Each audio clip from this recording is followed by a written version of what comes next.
for the Chinese authorities. Members will be aware of my continuing disappointment about what has happened in this case and my desire to explore all possible options for action. I should inform the House that I've now taken that advice, and it appears there are no other legal routes to be pursued by the House in these cases. No doubt others are considering whether options remain open to them, and if we can, I'm sure we can help. I know that future allegations will be dealt with under newer legislation. I should also take this opportunity to remind members of the updated security guidance that was issued last month. Right, we now come to questions. Secretary of State for Defence, Sir Russell. Question number 1, Mr. Speaker. Secretary of State. Mr. Speaker, I know the whole House is united in condemning the dreadful attacks on the LNER train from Doncaster to London over the weekend, and our thoughts are with the victims, their families and their friends. This is also the period where we mark remembrance, and thank you, Mr. Speaker, for your ceremony in opening the Garden of Remembrance for constituencies this morning. We will wear our poppies with pride, and we will remember them. Mr. Speaker, with permission, I would like to take and answer questions 1, 6 and 11 together. In September, we published our government's new defence industrial strategy, backed by nearly £800 million in funding. We are making defence an engine for driving economic growth. We are backing British jobs, backing British industry, backing British innovation. Sir Russell. Thank you, Mr. Speaker. I recently visited Avocet, an innovative manufacturing company based in Holmes Chapel in my constituency. They are looking to grow their business by diversifying into supplying components and materials for drone battery production. However, they have expressed to me the potential for improved support and guidance from the government in order to break into and thrive within this competitive international market. Can the Minister please outline what steps his department is taking to support British manufacturing businesses such as Avocet, and does he agree with me that helping these organisations will unlock vital opportunities for economic growth? I do indeed, Mr. Speaker, and my honourable friend is right. It's firms like that in her constituency that hold the future of our security and hold the future of our economic growth. That's why we have set up UK Defence Innovation. We've ring-fenced it with at least £400 million in a budget this year with Fresh Freedoms, and we have doubled to £4 billion the amount of money that we will invest in British drones and autonomy over this Parliament. Singh Johnson. Thank you, Mr. Speaker. A key ingredient for strengthening the industrial base is the innovation our companies bring to the table. A&M EDM Limited in my constituency is a specialist engineering company working with aerospace, automotive, Formula One and other industry. And when I visited recently, they were testing a drone engine that they had designed and built, with most parts being produced in-house. So can the Minister tell me what routes are available to companies like A&M EDM Limited to bring their innovation, their specialist engineering capacity and research and development abilities to the defence industrial supply chain? Indeed, UK Defence Innovation has been set up to transform Defence's innovation system, and one of its priorities is to foster collaboration with small and medium-sized firms in fields beyond defence, just like his constituency A&M EDM. And I have set out, Mr. Speaker, my determination to see Britain become the best place to start, grow and invest in new defence companies. Antonia Banks. Thank you, Mr. Speaker, and it's always good to follow another member for the Black Country. I was recently very pleased to meet Babcock International, based in Walsall, just over the M6 from my constituency, where they make armoured cars. Can the Minister comment on future opportunities for defence manufacturing in the Black Country and the wider West Midlands? Yeah, Mr. Speaker, I mean, the West Midlands has a very proud tradition of being at the heart of British invention and engineering, and it's got huge potential for the future of defence engineering and invention. In the last year, the MOD has spent £1.7 billion directly into the region. That's the highest level for the last 10 years, Mr. Speaker.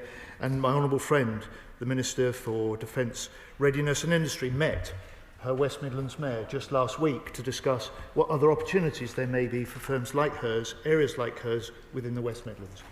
Sir Ian Duncan-Smith. Mr. Speaker, the Minister knows, the Secretary of State knows that, of course, I've brought over a company from Ukraine to be able to show what they can do with drones, and us getting hold of that technology generally from Ukraine helps us supply them and also supply ourselves.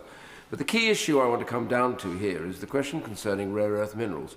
They're normally discussed in a business context, but they are critical to the defence of the United Kingdom, and having a supply directly owned by us here in this country must surely be a critical issue. I wonder if the Secretary of State has looked at this, talked to his colleagues in government and said, we need now a supply that we use here and we produce in our own country.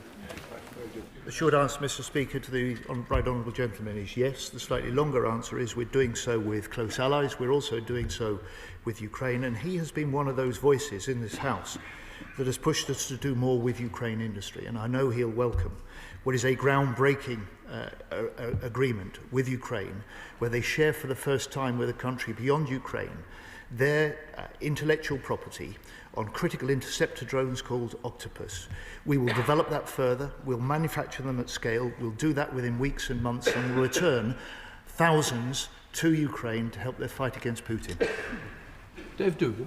Thank you, Mr. Speaker. The MOD spent £1.2 billion with SMEs in 2024-25. Sadly, only 2.5% of that was with SMEs in Scotland, who report extreme difficulty in accessing the MOD for those contracts. This is an inevitable consequence of the MOD spending more in one region of England than it spends in Wales, Northern Ireland and Scotland put together. But does the Secretary of State agree with me that this is an undesirable outcome, and what steps will he take to increase SME expenditure by MOD in Scotland to at least Scotland's per capita share, which is what Scotland contributes to the cost of defence? Well, the first useful step would, of course, be the Scottish Nationalist Government lifting its bar on any support for defence and associated firms, because that's one of the biggest problems for SMEs in Scotland in the defence field. They can't get any support for their own government, despite the big contribution they make to jobs, opportunities and security, not just for Scotland and for the UK. Dame Caroline Dinage. Thank you very much, Mr. Speaker. As the Secretary of State says, the Defence Industrial Strategy promises to boost British exports, success British businesses and British jobs, and so I'm sure he's excited as I am about the Aralis bid to replace the Red Arrow Hawk aircraft, which would deliver around 600 skilled jobs at Standard Aero in my Gosport constituency. So will he ensure that there's an early decision on the replacement of the Hawk aircraft, and that it fully reflects the opportunity here to create high-value jobs, drive exports, strengthen British sovereign capability, and enable the United Kingdom to design and build its own aircraft? Well, the right honourable lady, anyway, she's absolutely right.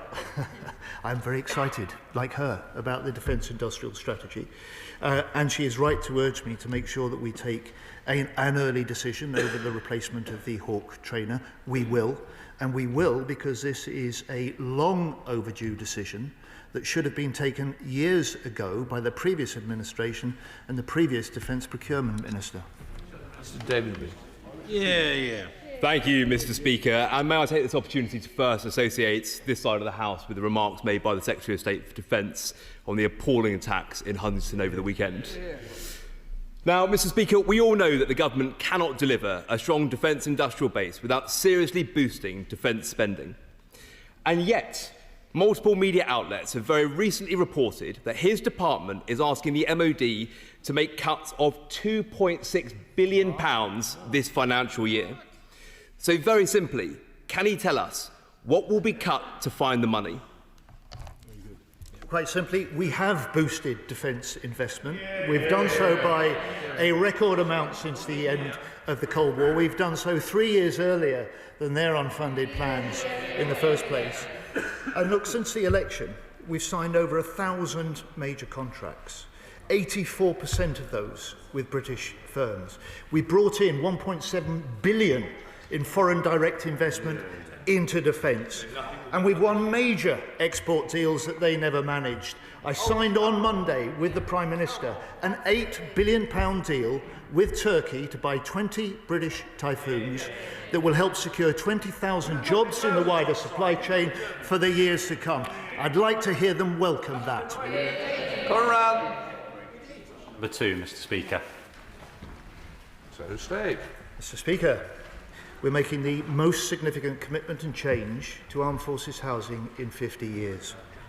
Within 6 months of the election, we acted to end the worst ever Tory privatisation. We brought back into public ownership 36,000 military homes, and now we're making the £9 billion investment over the next decade to bring those homes up to scratch, and at the same time we're supercharging the building of new housing on surplus defence land. These plans are set out in our new defence housing strategy, which we published today, and I'm placing a copy of this strategy in the Library of the House. Thank you, Mr. Speaker. And in the week of Remembrance Sunday, it's important to restate that supporting our armed forces and their families is something we should be committed to every day. But over the last decade, 2/3 of armed forces service family accommodation was allowed to fall into such disrepair that they were deemed not fit for purpose by the Defence Committee. So could the Minister explain further how our consumer charter for armed forces families will ensure that we do provide homes fit for heroes? Indeed, my honourable friend is right to recognise remembrance, not as a time that we just recognise the service of those in the past, but those who serve today. And we make demands on them that none of us would have to meet in other ways. We ask them to deploy at weeks' notice to the other side of the world. We ask them to move with their families every few years around the UK. And the very last thing they should worry about is whether their wives, husbands, partners and kids are living in cold, damp and leaky homes. And so we are ending what my honourable friend says is the Tory scandal of unfit forces housing, and we're getting Britain building the homes that we need on surplus defence. Look, can I just say, so he's going to want to catch my eye for his own questions. Don't use all this ammunition up to chat. Leader them. Thank you, Mr. Speaker. I welcome the £9 billion investment into military housing, but could the Secretary of State reassure members, those serving and their families that responsive repairs won't be put on hold in the hope of getting a new bathroom, kitchen or heating system? Well, indeed, Mr. Speaker, and what the introduction earlier this year of a new consumer standard has done is not just to raise the required standard of those repairs, but the response when they are needed. And we've seen over the first year of this government the number of complaints about forces housing, more than half from the high under the previous government.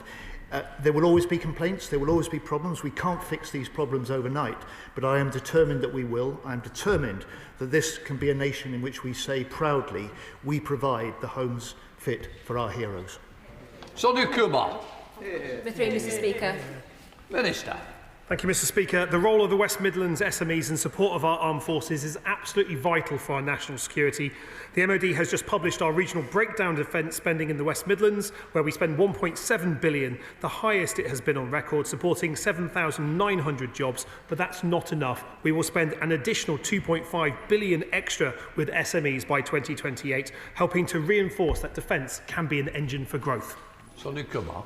Thank you, Mr. Speaker. In Dudley, we have the Pensnet Estate, which is one of the largest industrial estates in Europe. Its home to nearly 200 businesses, including a variety of SMEs, range from plumbing to steelworks. What steps is my right honourable friend taking to ensure SMEs in Dudley have got the time and the space to bid for contracts? And will the Minister agree to holding a roundtable on defence on the Pensnet Estate? Well, I'm grateful for the time that my honourable friend spent with me talking about SME potential in Dudley and across the West Midlands last week. There's a huge opportunity for directing more of the increasing defence budget at British firms, in particular at SMEs. I think there's huge potential with the skills base that we have in the West Midlands. I'd be very happy to take my honourable friend up on her offer of visiting Dudley and getting those businesses more involved with the defence supply chain. Williamson. Thank you, Mr. Speaker. The Minister has heard what an amazing set of mid-sized businesses and large businesses we have in the Midlands, actually West Midlands, supporting defence, but we also have some amazing research universities in the West Midlands. What more is the MOD looking at doing to work closer with our universities to get them geared towards supporting our move to rearming this country? Well, grateful for the right honourable gentleman for raising the important role that universities play. In the Defence Industrial Strategy published a few months ago, we set out our ambition to create a Defence Universities Alliance, bringing together the very best cutting-edge research taking place in our universities. We're working with Universities UK to put that together, and there'll be further announcements on that in very short order. But I hope universities and the right honourable gentleman's patch will be participating so we can grow our economy and keep our nation safe. Sadiq Allison. Question 4, please, Mr. Speaker. Minister. Thank you, Mr. Speaker. With permission, I'd like to answer 4 and 16 together.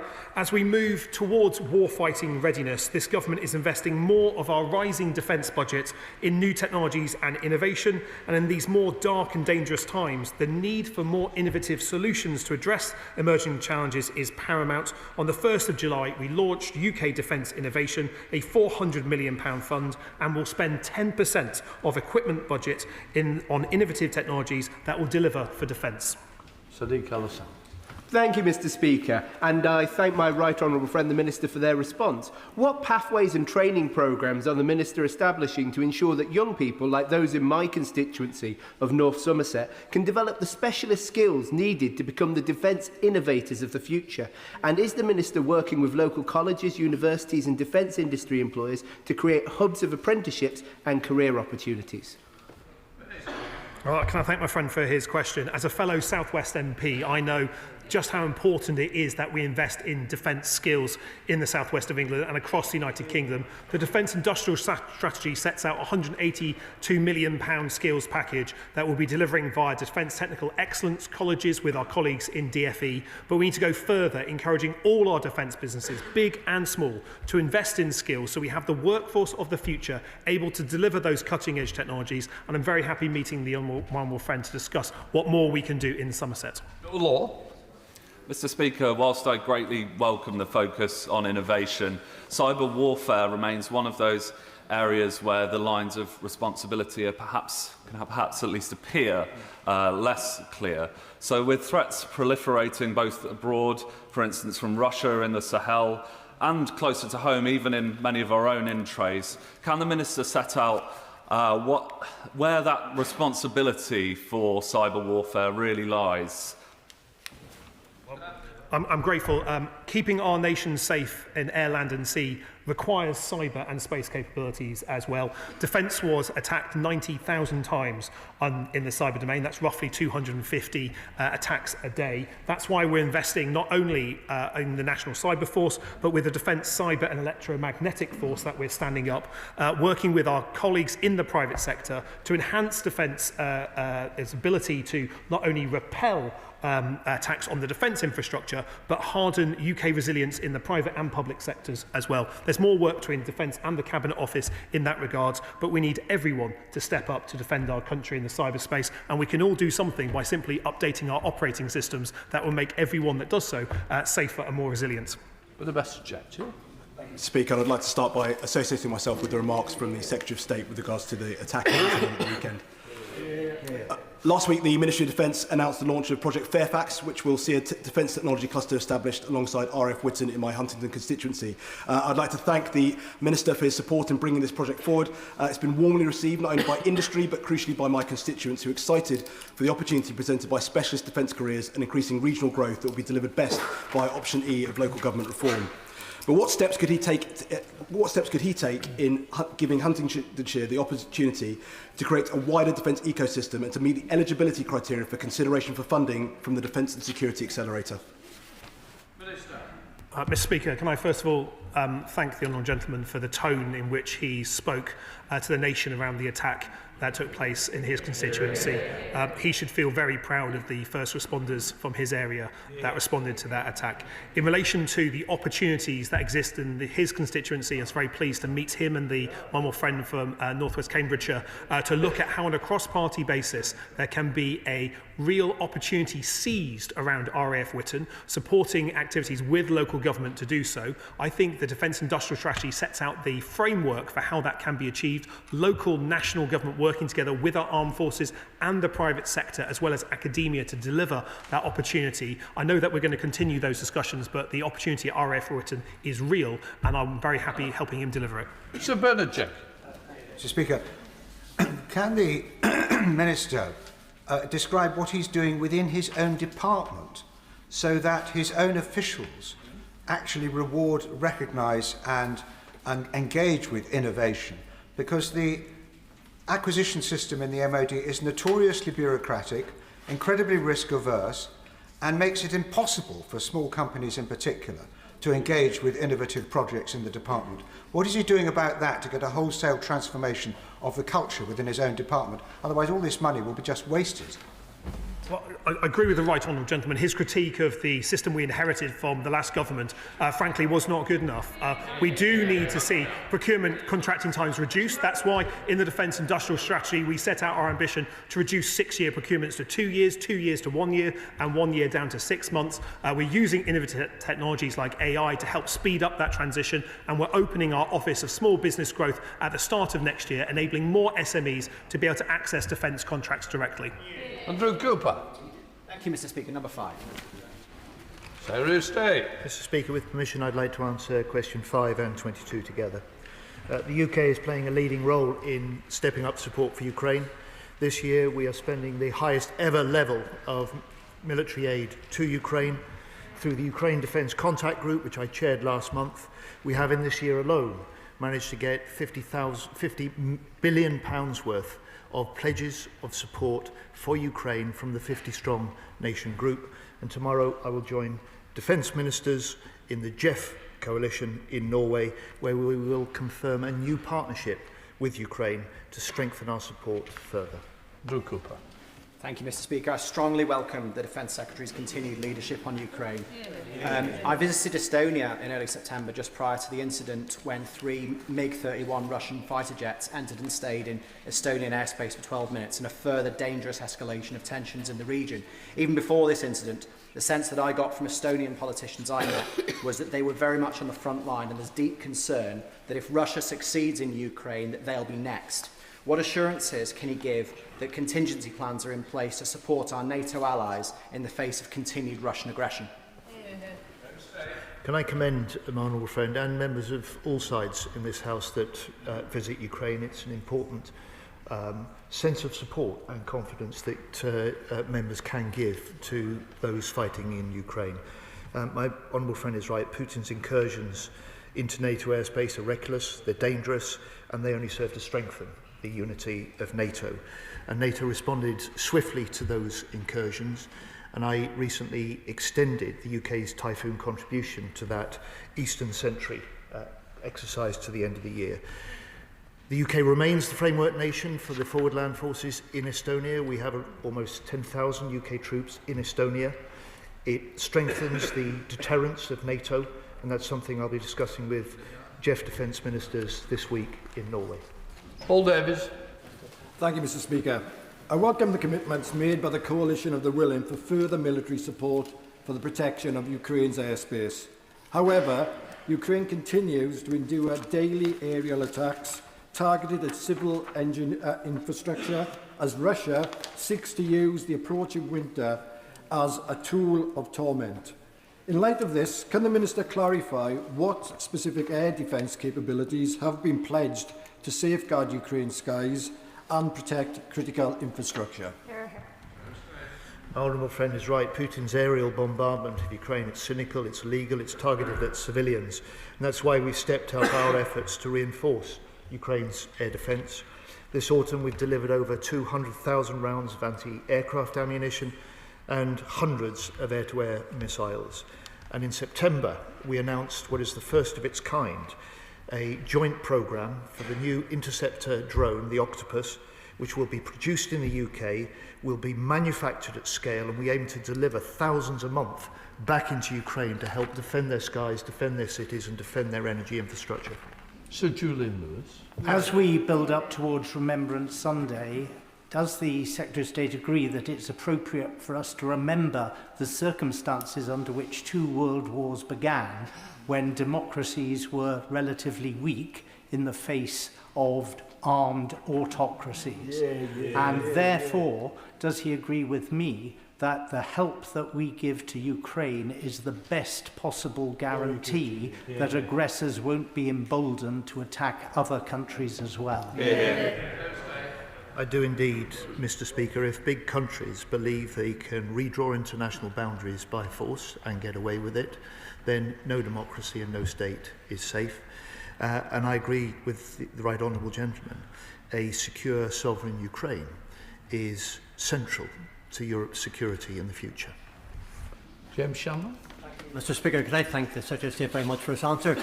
Reports in the papers indicate there's 150,000 new Russian soldiers being prepared for an onslaught and an attack in eastern Ukraine. It's very clear that, and I don't doubt for one second that the Secretary of State and the Labour government and this Parliament are committed to doing something, but reports seem to be indicating that other companies are slowing back in what they give. Has the Minister been able to encourage other companies to ensure that what we give, that they will replicate and do the same? Thank you. Well, Mr. Speaker, the answer to that is yes, through the Ukraine Defence Contact Group, 50 strong nations committed to stand with Ukraine for as long as it takes.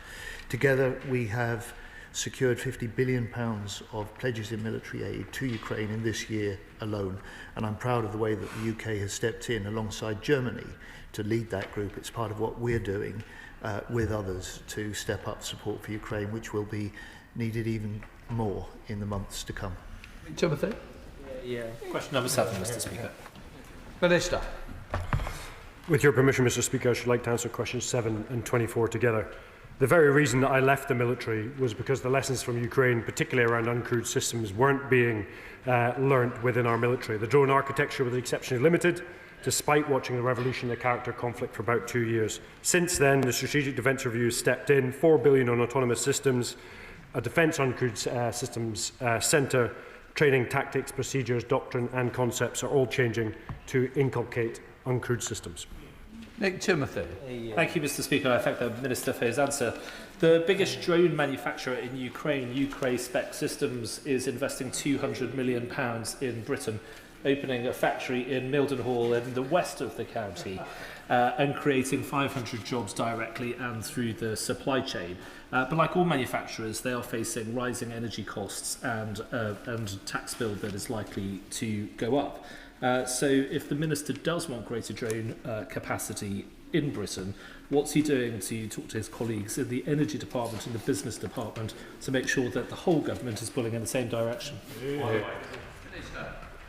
So I'd like to thank the honourable friend for his question. Part of the Drone Uncrewed Centre of Excellence is trying to pull all those governments together to make the system easier to deal with for small and medium enterprises. I'd also like to pay tribute to UkrSpec that have been providing drones to Ukraine for the last 3 years, and they've been used to a very high effect in that country. Paul Holmes. Thank you very much, Mr. Speaker. I refer the House to my entry in the register. The Minister may be aware of Domo Tactical Communications, a drone manufacturer in my constituency, which I've raised in written questions before. Could he tell me if he will uphold the visit that was due to take place by his predecessor before the reshuffle to visit them in my constituency? And can I also ask what proportion of drones purchased for the UK Armed Forces are procured from UK-based drone manufacturers, and what can be done to increase that proportion? So I'd like to thank the honourable member for his question. I've been reassured that the Min Dry will visit your factory in your constituency to come and have a look at it.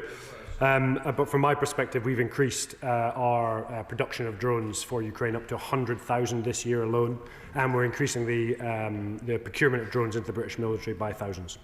Anna Dixon. Thank you, Mr. Speaker. I'm very proud that the government has supported Ukraine through the provision of drones. I recently visited radio designer company in Saltaire in my constituency, who are at the cutting edge of radio frequency, which is essential to fighting the rapidly developing threat from drones. So can the Minister assure me that procurement processes are agile enough to allow innovative smaller businesses like this with specialist technologies in radio frequency to access new defence contracts, helping us deliver on the Strategic Defence Review? I'd like to thank the honourable friend for her question. Mr Speaker, it's not lost on anyone in the House that the first 100 pages of the Strategic Defence Review were all on industry and ensuring SMEs can dock into the defence enterprise far more effectively and ensure start procuring weapons and systems not only for our defence but for our overseas partners. And she will also be aware that we've in 2024 we procured 10,000 drones, and that's gone up to 100,000 now going into Ukraine to support our allies in their fight against Russia.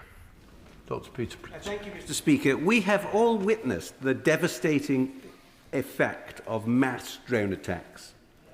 And MPs in Parliament could see for themselves the sinister-looking Iranian-Russian drone that was here only last week. So what measures is the Ministry taking to develop a strategy in this country to defend ourselves from such a mass drone attack? I'd like to, Mr Speaker, recall when the Queen Elizabeth set sail several years ago, a quadcopter landed on their deck, and investment on taking out, in particular, uncrewed air systems since then has been relatively limited. Within the Strategic Defence Review, we have pledged £1 billion to integrated air defence here in the UK, and you'll see many procurements moving forward in a defence investment plan.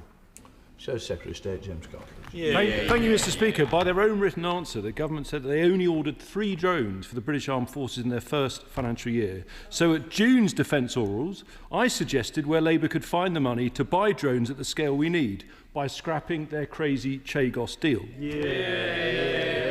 Now, they rejected my proposal then. But given that the Secretary of State has just failed to deny £2.6 billion of cuts at the MOD this year, isn't it even more urgent that they scrap their crazy £35 billion surrender and spend every penny on the uncrewed revolution for our own armed forces? Mr Speaker, the irony. They started this deal. They processed the deal, Labour came into government and we finished it and we put it into place, supported by our allies, both the US and multiple others. Mr Speaker, not only did we finish that deal, we started and finished an India deal, a US deal, a Europe deal, a Typhoon deal, a Norway deal and a Germany deal. Lawrence Turner. That's number 8, Mr Speaker. Minister. With permission, Mr Speaker, I'd like to answer question 8 and 10 together. Defence is an engine for growth. The Defence Industrial Strategy that we published in September sets out how we will reform procurement, cut contracting time, spend more of a rising defence budget with British companies, invest in frontier technologies and skills, crowd in private capital and support regional development. Lawrence Turner. Thank you, Mr Speaker, and I'd like to draw attention to my declaration and register interest in respect of the GMB Defence Manufacturing Trade Union. Defence is an engine for growth, but skill shortages remain. What steps have been taken to increase the number of high-quality apprentices?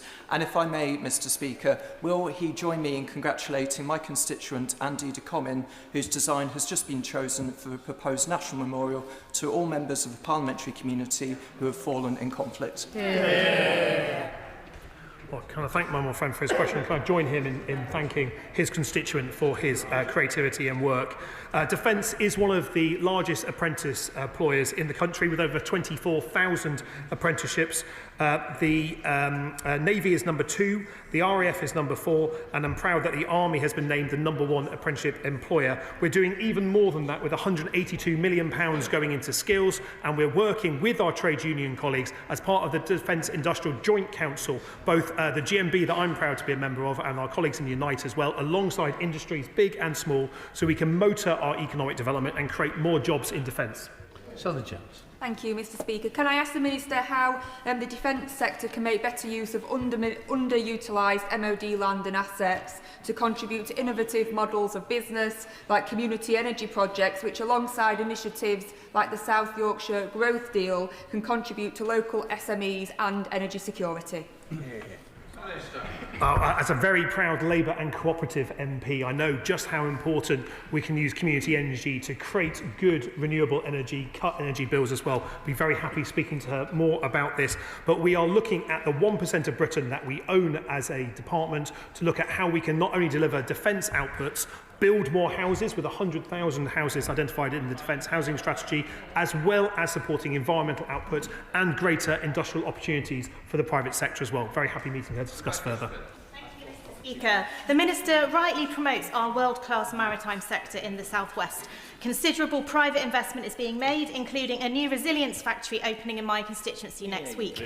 Such innovative young companies live or die on the pace of government contracting, but we continue to wait for the latest defence investment plan.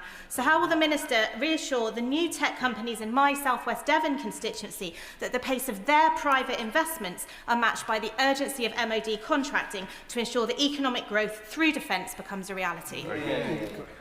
Well, can I thank my constituency neighbour for raising issues in the South West? I'm actually opening the factory in her constituency next week, and I look forward to seeing her there to make the case further forward. The Defence Investment Plan will be published later this year. That will set out what we are spending our money on. Let's be very clear. We are delivering the Strategic Defence Review. We're piling more of that energy and that money that we've been allocated from the Treasury into British businesses. I want to see more SMEs benefit from that, and in that respect, the Defence Industrial Strategy we're delivering at pace, but very happy discussing further with her. Sarah Dyke. Thank you, Mr. Speaker. The South West, as the Minister has already confirmed, is home to major military assets, and the defence sector supports over 60,000 jobs in the region, including many in Glastonbury and Somerton. The area is uniquely positioned to drive forward the government's industrial strategy ambitions. So what action is the Minister taking to ensure the defence industry is an engine of economic growth in Somerset?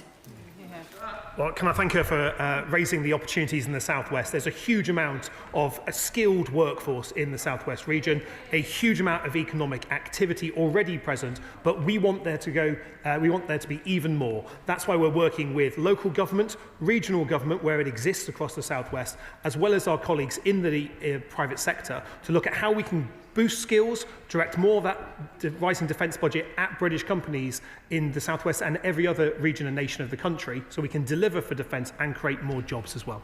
Steph Ackerell. Question number 9, please, Mr. Speaker. Minister. Mr. Speaker, the UK and its allies must be ready to deal with the most demanding of circumstances, deterring and preventing a full-scale war by being combat ready. But I can assure the honourable member that low-flying training plays an indispensable role in achieving and maintaining our warfighting capability, and it is spread throughout the whole of the UK to help minimise disturbance to the public. Steph Ackerell. Thank you, Mr. Speaker. Dozens of my constituents have contacted me to express their frustration with the training patterns of both RAF and American fighter jets over North Norfolk's towns and villages. It makes it hard to work, traumatises pets, and in the case of one of my constituents, has left them with permanent hearing damage. They and I recognise the importance of training, but carrying out continuous manoeuvres over populated areas when we're so near to the North Sea baffles them. Can he assure me that he will review the training patterns in our area and take steps to reduce the impact on my residents? I can assure the honourable member that those increased training missions are to support an increased deployment across Europe, highlighting the issues. But I will meet with the Minister to talk through those issues and see if we can make some slight changes. Danny Beales. Number 12, Mr. Speaker. Minister, welcome. As announced in the Strategic Defence Review, we're working to deliver a 30% expansion of in-school and community-based cadet forces by 2030. The campaign is backed by £70 million of new investment that would increase our cadets by an estimated 40,000 across the UK, providing the opportunity for many more young people to enjoy the fantastic benefits of the cadet experience. Danny Beales. Thank you, Mr. Speaker. I recently had the honour of visiting the RAF Air Cadets in Uxbridge, and they showed me firsthand the amazing experiences that the cadets offer to young people. As well as being a route into the armed forces, they learned new STEM subjects, got to travel the UK, getting a Duke of Edinburgh award, as well as some picking up a musical instrument for the first time. This is why it's vital that we expand the cadets through the 30 by 30 initiative. I'd like to ask the Minister, to enable this to take place, what consideration has been given of how we enable more people to volunteer to run cadet forces and also to access funding to expand their facilities? I'm delighted to hear of the fantastic opportunities that the Air Cadets are having in his constituency. I'd like to assure him that delivering the 30 by 30 expansion programme requires a detailed assessment of key foundational areas, which does include cadet growth, including the adult volunteer proposition and the cadet estate. Planning for this is underway to ensure that our activities yield maximum gain, that the fantastic benefits of the cadets experience are available to more young people across the country. Thank you very much, Mr. Speaker. The Northern Ireland University Air Squadron is based in Aldergrove in my constituency. Can the Minister give the reassurance that any support for cadets is also expanded to every cadet and every base across the UK? I thank the honourable member for his question, and as a big proponent of the cadets, I can assure him that we'll make sure that all the benefits of the cadets are available across the country. Lee Anderson. 13, please, sir. Minister. I thank the honourable member for his question. We have been very clear in the Strategic Defence Review that we are committed to growing the Army. Under this government, we have driven improvements to the recruiting process, stripping out outdated medical policies, reducing the time it takes to receive candidate medical records, and widening cross-government data sharing. The Army is now sending conditional offers of employment in 10 days and provisional training start dates to eligible candidates within 30 days. These measures, along with targeted recruiting and a restructure of the Army's recruiting organisation, are delivering results. Year on year, the Army's soldier intake numbers are up by 13% and officer numbers are up by 10%. Thank you, Mr. Speaker. And I share the Minister's concerns over Army recruitment, but could she please explain to me why a young person would even consider a job in the armed forces if in 50 years' time they may get a knock on the door to be charged with an offence when they were simply doing their duty? I would like to reassure the honourable member that serving in the armed forces is a fantastic career for any young person. The experiences and the skills that one can gain from a career are second to none. I, for one, am deeply grateful for all of the opportunities that I had when I served. I would urge everybody in the young person to consider a career in the armed forces. And I can assure him that this government is committed to renewing the contract with those who served. As a veteran myself, I can assure you that our #1 priority is to defend and protect those who serve this nation. Thank you, Mr. Speaker. And I take this opportunity to thank you for the remembrance service that we had this morning. It was hugely emotional for me, and it made me think about the members from my constituency of Harlow who gave their lives for our freedom 80 years ago. Can I ask the Minister what she will do, and my gallant friend, I should say, what she will do to continue to champion servicemen and women who continue to protect this country, and we should celebrate all of them, no matter their ethnicity, their religion, or in fact, their nationality. I thank the honourable member for his question, and he is absolutely right that we must celebrate everybody that contributes to our armed forces, no matter their gender or other protected characteristics. The commitment of this government is total to protecting and serving those who serve this nation. Mark Francois, Shadow Minister. Thank you, Mr. Speaker. As General Lord Dannett, the former Chief of the General Staff, said at the weekend, if potential recruits to the armed forces do not believe that their government will stand by them when performing their duties in a lawful manner, why risk joining at all? He was speaking regarding Labour's proposed Troubles Bill, which could see Northern Ireland veterans, without whom there would never have been any Good Friday Agreement in the first place, in the dock again by next year. So this minister called opponents of this naive. So what is her response to the former head of the British Army and the brave soldiers he led? Were they all naive too? Seeing as the honourable member is attacking me for something that I didn't say, I can only assume that he cannot attack me. He is very welcome to check Hansard, where he will see that I was very specifically referring to people spreading misinformation. You can see it there in black and white in Hansard. It is in Hansard. It is in Hansard, absolutely, and I urge the honourable member to maybe reread it, and he will see the full quote. Can he read? This government is committed to protecting those who serve. Our first and foremost priority is to ensure the welfare and protect those who have served, just as we have done for many people who have served in armed forces across multiple conflicts. I can only say again, this commitment of this government to our veterans is total. Francois. But, sir, the former Labour Security Minister, Lord West, said just recently we shouldn't be doing this. Exactly. Lord Glassman, the founder of Blue Labour, said we must reverse it as soon as possible. And the honourable member for Blackley and Middleton said to continue this against one side made no sense. So with a Labour rebellion clearly already brewing, and given that many Northern Ireland veterans were initially recruited from red wall seats, why are Labour ministers seriously insisting on driving their backbenchers into the division lobbies just to do Sinn Féin and their old comrades in the IRA a favour? Why? I would just urge the honourable member to remember the really serious issues that are at stake here. The priorities of this government, as we have already shown repeatedly, are to do right by the families of over 200 British service personnel who were murdered in Northern Ireland, to ensure that we have protections and appropriate measures in place to defend our veterans. We have 5 protections in law and a 6th that we have control over ourselves. I can assure the member again that our commitment to veterans of this government is total. Liberal Democrat spokesperson Al Pinkerton. Thank you, Mr. Speaker. And can I begin by associating myself and my party with the sentiments reflected by the Secretary of State about the terrible events in Huntingdon at the weekend. The Secretary of State's ambition to reverse the outflows from our armed forces is absolutely right, particularly considering given the damage the last government did to our military.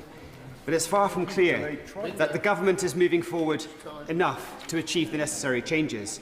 There continues to be more service personnel leaving the army year on year than there are those joining. In order to strengthen our defence, we need to give more people better incentives to join the armed forces. Will the Minister considering accelerating recruitment properly and tackling outflow rates by backing the Liberal Democrat proposals for a £10,000 signing bonus to attract new recruits? I thank the honourable member for his question. In addition to some of the measures already outlined to speed up recruitment, we are looking at expanding new and novel ways of entry into the armed forces, for example, such as direct entry in the cyber stream. We are hugely focused on retention, and this is a very personal mission for me, having left the forces in 2020, being able to, the experience that I had of some of the measures that might have helped retain me for longer in my service. I'm utterly dedicated to ensuring that we can start to fix some of the reasons that people give for leaving, not least the multi-billion-pound investment in fixing forces housing. Okay. Thank you, Mr. Speaker. Question number 15, please. Minister. Thank the honourable member for their question. As an army veteran, indeed a female army veteran, this mission is deeply personal to me, and more work has to be done to improve service life for women in our armed forces. The 2 remaining recommendations from the committee report, the launch of the Veteran Strategy and the publication of the Tri-Service Sexual Harassment Survey results, will be completed this month. The report was a very useful catalyst on holding the MOD to account on many initiatives through the Raising Our Standards programme. Charlotte Kane.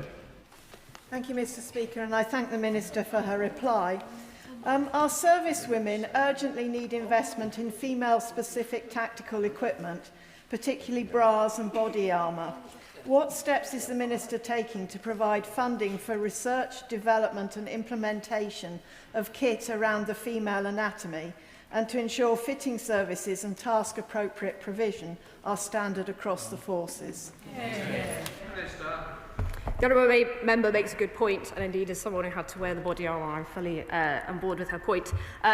Progress is currently underway to address the very points that she mentions.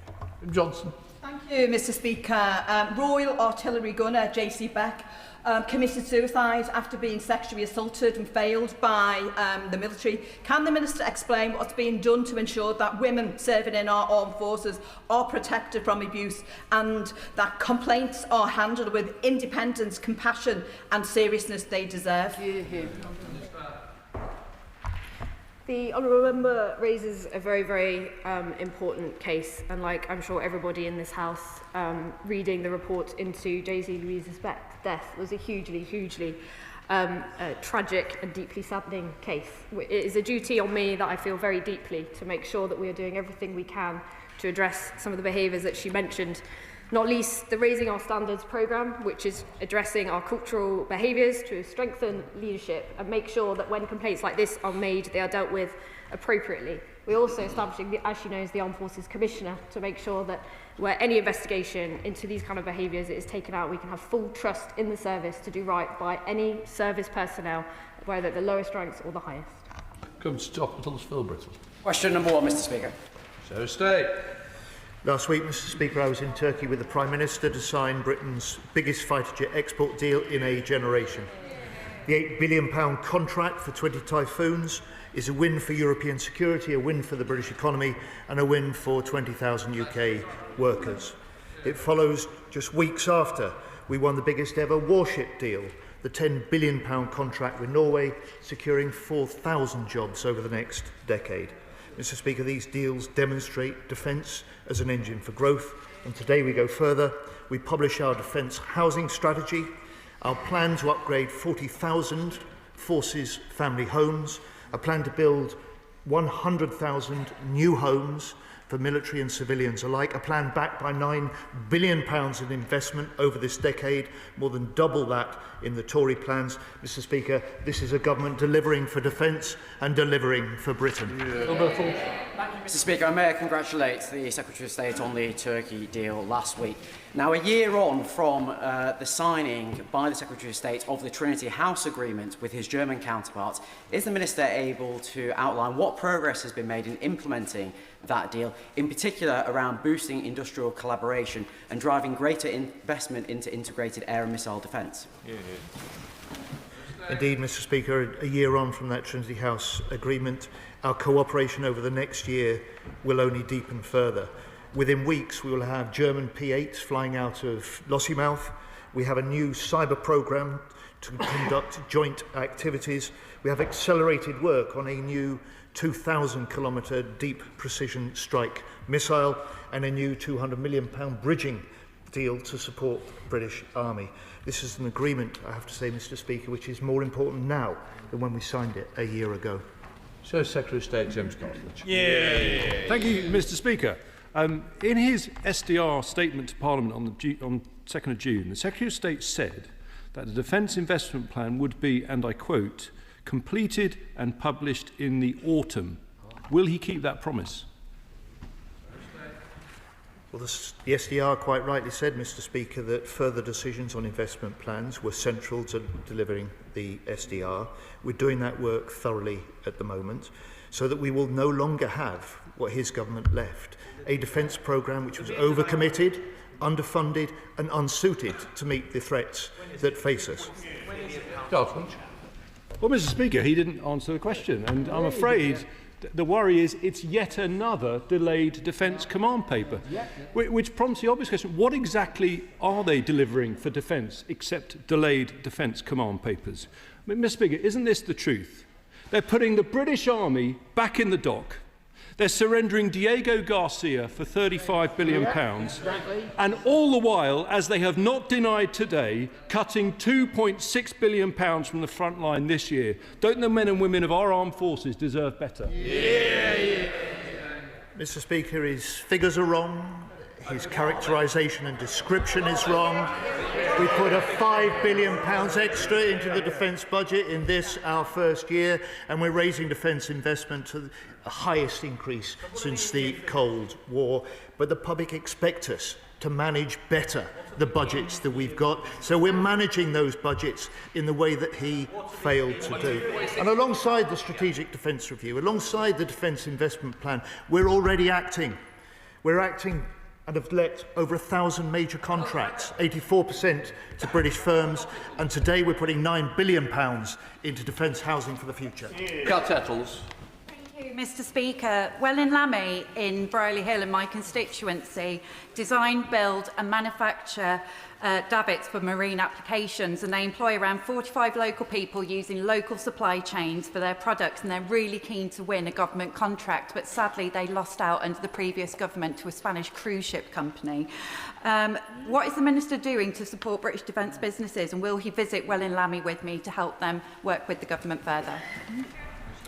Can I thank her for a question? We want to direct more of our increasing defence budget at British companies, including SMEs. I'd be very happy meeting her to see how we can encourage her business to win more defence contracts and to feed back on why we can be better in allowing SMEs to access that defence funding that we provide.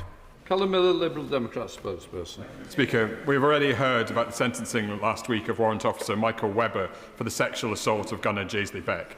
And I'm sure all who heard them were deeply moved by the dignified words of Jaisley's parents, as they described how that abuse and the failure to address it contributed to her death 5 months later. So can the Minister of Veterans and People, whose personal commitment to the House on the implementation in full of the recommendation of the Atherton report, and specifically providing access to civilian courts for sexual abuse offences?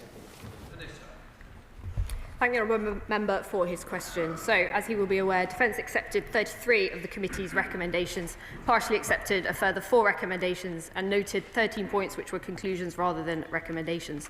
There were 3 recommendations we are not implementing, but it must be stressed we are instead taking action to address the underlying concerns of the recommendations in other ways. The remaining 33 recommendations have been addressed through both defence and single service activity delivered over the past 2 years. Bruce Curtis. Thank you, Mr. Speaker. The opening last week by the King of the UK's first national memorial commemorating LGBT veterans marks an important moment for all those LGBT people who have served or continue to serve in our military. So can my honourable friend confirm that this is not going to be just merely a symbolic moment for those veterans, and can we put on record my thanks to LGBT personnel, both who have served and continue to serve with distinction? I thank the honourable member for his question. It was without a doubt a huge honour and a privilege to attend the unveiling of the Etherton Memorial, as well as attending the memorial to the late Lord Etherton, commemorating his life and legacy last week. We have paid £20 million now in total to veterans under the LGBT financial recognition scheme, and I can assure him that the monument stands to me not only as a memorial of what has gone before, but a firm anchor of where we must go going forwards. Gideon Amos. Thank you, Mr. Speaker. Can I warmly welcome, as do the families of 40 Commando and Taunton, the government's adoption of the decent home standard proposed from these benches and the £9 billion investment, which is also warmly welcome.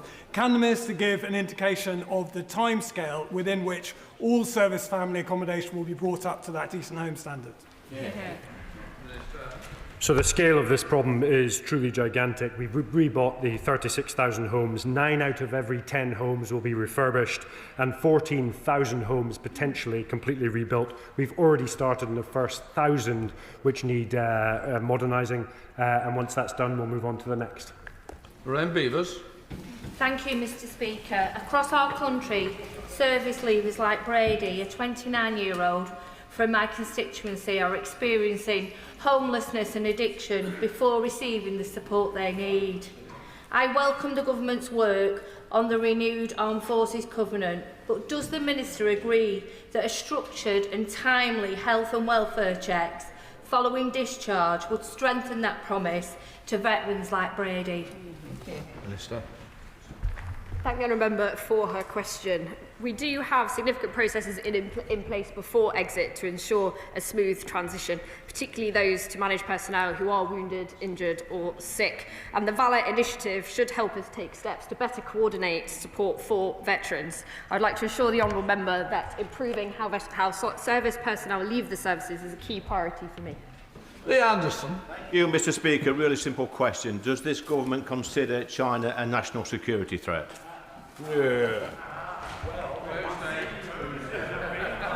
Mr. Speaker, no one word can sum up a country as significant and as complex as China, but our experience tells us that China is certainly an economic threat as well as an opportunity in many areas. Mr. Speaker, research shows women in the army are up to 7 times more likely than men to suffer musculoskeletal injuries and 10 times more likely to experience hip and pelvic fractures. Given these stark disparities, can the Minister tell the House what steps she has taken to ensure that women veterans receive appropriate gender-specific healthcare and rehabilitation support as they transition into civilian life? Thank the honourable member for her question. She's absolutely right to highlight the particular struggles faced by female service leavers, and I'd like to assure her through Op Restore there is specific pathways for veterans who need specific musculoskeletal, for example, support. Dr. Ben Spencer. Thank you, Mr. Speaker. According to media reports, the Secretary of State recently revealed in a speech that the UK had deployed troops to Israel to monitor the ceasefire in Gaza. Could you take this opportunity to update the House on the number and activities of any troops deployed there?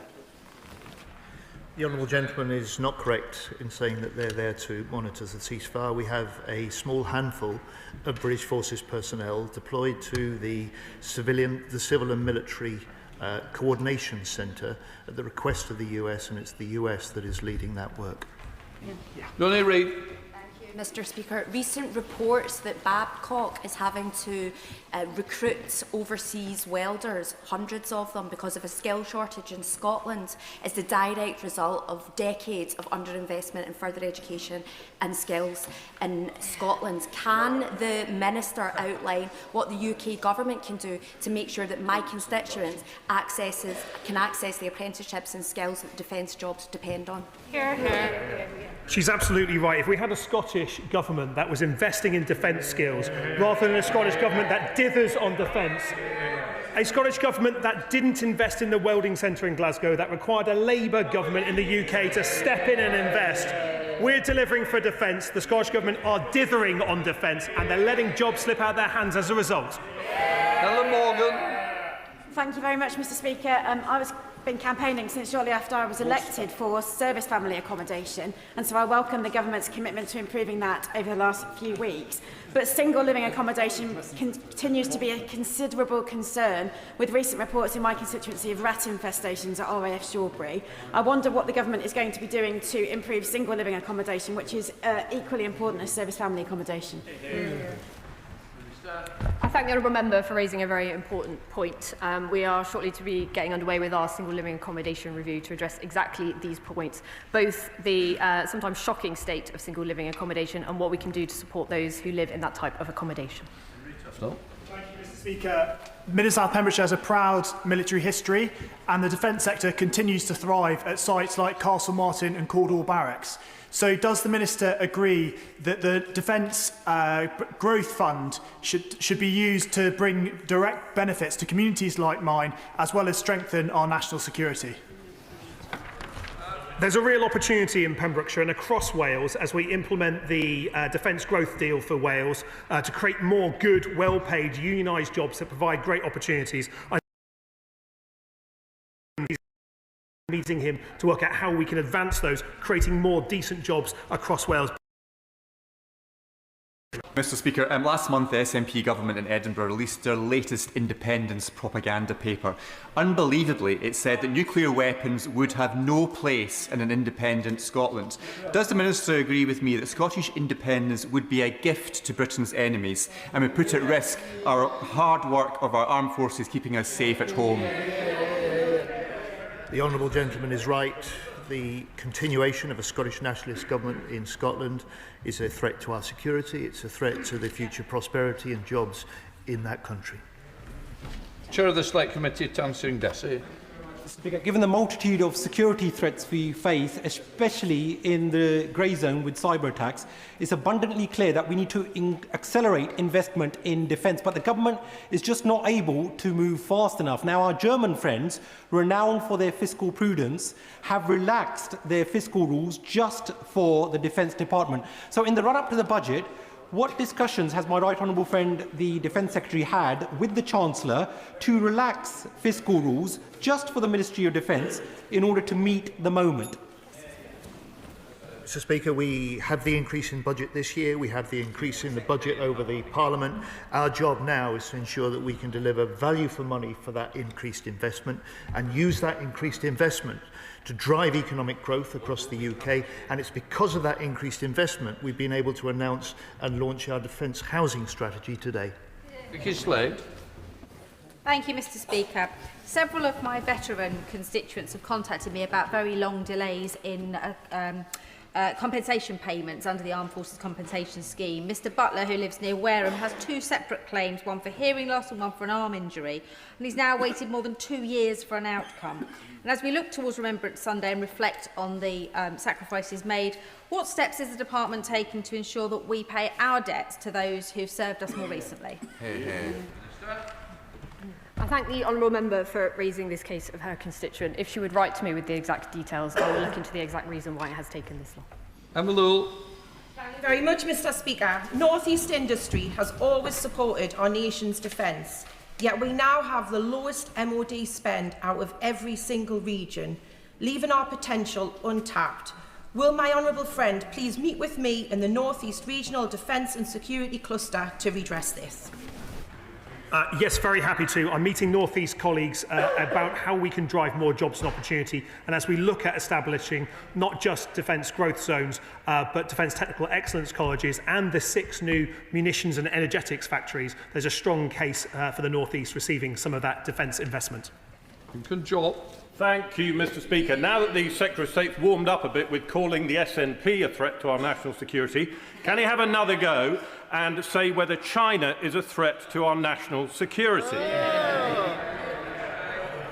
I have nothing to add to what I said to the honourable gentleman from Ashfield earlier on when I answered his question, which was the same as the honourable gentleman's. What a waste of a question. Amanda Martin. Thank you, Mr. Speaker. I very much welcome the government's Op Valor pilot programme and the Minister's commitment to improving support for our veterans. However, Mr. Speaker, as home of the Royal Navy and one of the largest veteran communities, I'm disappointed that Portsmouth City Council is not part of it. Can the Minister reassure me that councils like Portsmouth will be encouraged and supported to join Valor and really look after the veterans that live in our city? Thank the honourable member for her question. I too share her disappointment. Valor is a £50 million programme that will bring together a network of regional hubs to make sure that there is a physical location that veterans can go and seek help. And I would urge every region of the UK to get involved. Sarah Bull. Thank you, Mr. Speaker. EKA Limited in my constituency supplies to the MOD service recovery vehicles that have to be deployed with our tanks. But an issue that they and other service personnel have highlighted is the absence of robust spare parts provisions in the event of a breakdown or damage. The government is spending millions on these assets and leaving these completely unprotected. So is the MOD reviewing the provisions of spares as part of its procurement? And would the Minister meet with me and EKA to discuss this further? Yeah, happy meeting the honourable lady to discuss this further. The last government, I'm afraid, left not only our weapons stockpiles almost empty, but also far too much of our parts stockpiles as well. So that's why we're looking at investing in that as part of our defence investment plan. But happy meeting her to discuss it further. Thank you very much, Mr. Speaker. Two giants of the Labour and anti-nuclear arms movement would have been 100 this year, Tony Benn and Mick McGahey. I never had the pleasure of meeting either, but I think they would have recognised that an industrial strategy based in militarism is flawed. The defence sector is less than 1% of the UK workforce, so militarism is not a UK-wide industry, and it serves war, not peace. What happened to choosing welfare over warfare, of choosing jobs in sectors that will promote real economic growth and actual social benefit? When I'm bringing him in on the topic, it's meant to be short and punchy, not a war and peace question. Well, I have to say my honourable friend is wrong on this. There are over 400,000 jobs directly supported and indirectly supported by defence. And the defence investment that we make into this country is almost 70% outside London and the South East, right across the UK. Mr. Speaker, people's experiences of medical discharge from the armed forces vary significantly, and too often it fails those who need the support the most. So what steps is the Minister taking to improve the discharge process, including improving consistency across units? Thank the honourable member for raising a very important point. Making sure that service personnel who leave under the medical discharge are fully set up for success in their post-service life is fundamental and a huge priority for me. Deb Robertson. Last week I had the honour and privilege of attending the dedication of the new LGBT+ Armed Forces Community Memorial at the National Memorial Arboretum in Albury Was in my constituency, alongside His Majesty the King, proud veterans and members of our armed forces. Will the Ministers join me in commending the unveiling of this important memorial, and do they agree that it will serve as a lasting reminder of the injustice and discrimination suffered by LGBT+ service personnel, and as a powerful symbol of our commitment to equality and respect for all those who serve? I thank the honourable member for this question. It was very clear to see how much that event meant to the LGBT+ veterans, many of whom had suffered terribly under the ban, and many said to me that they never thought that this day would come. I hope that the event itself and the memorial will serve as a lasting reminder to our responsibilities going forwards. Final question, John Cooper. Mr. Speaker, the F-35 Lightning II aircraft is a cutting-edge system, the helmets for which come from my constituency in Dumfries and Galloway. But the Public Accounts Committee has the MOD in missile lock over the cost of introducing the new nuclear freefall bombs with the F-35A. Can the Minister give us some reassurance to the House today that the decision to bring in tactical nuclear weapons is not going to cost us a bomb? Yes. Right, we'll let the front bench change over.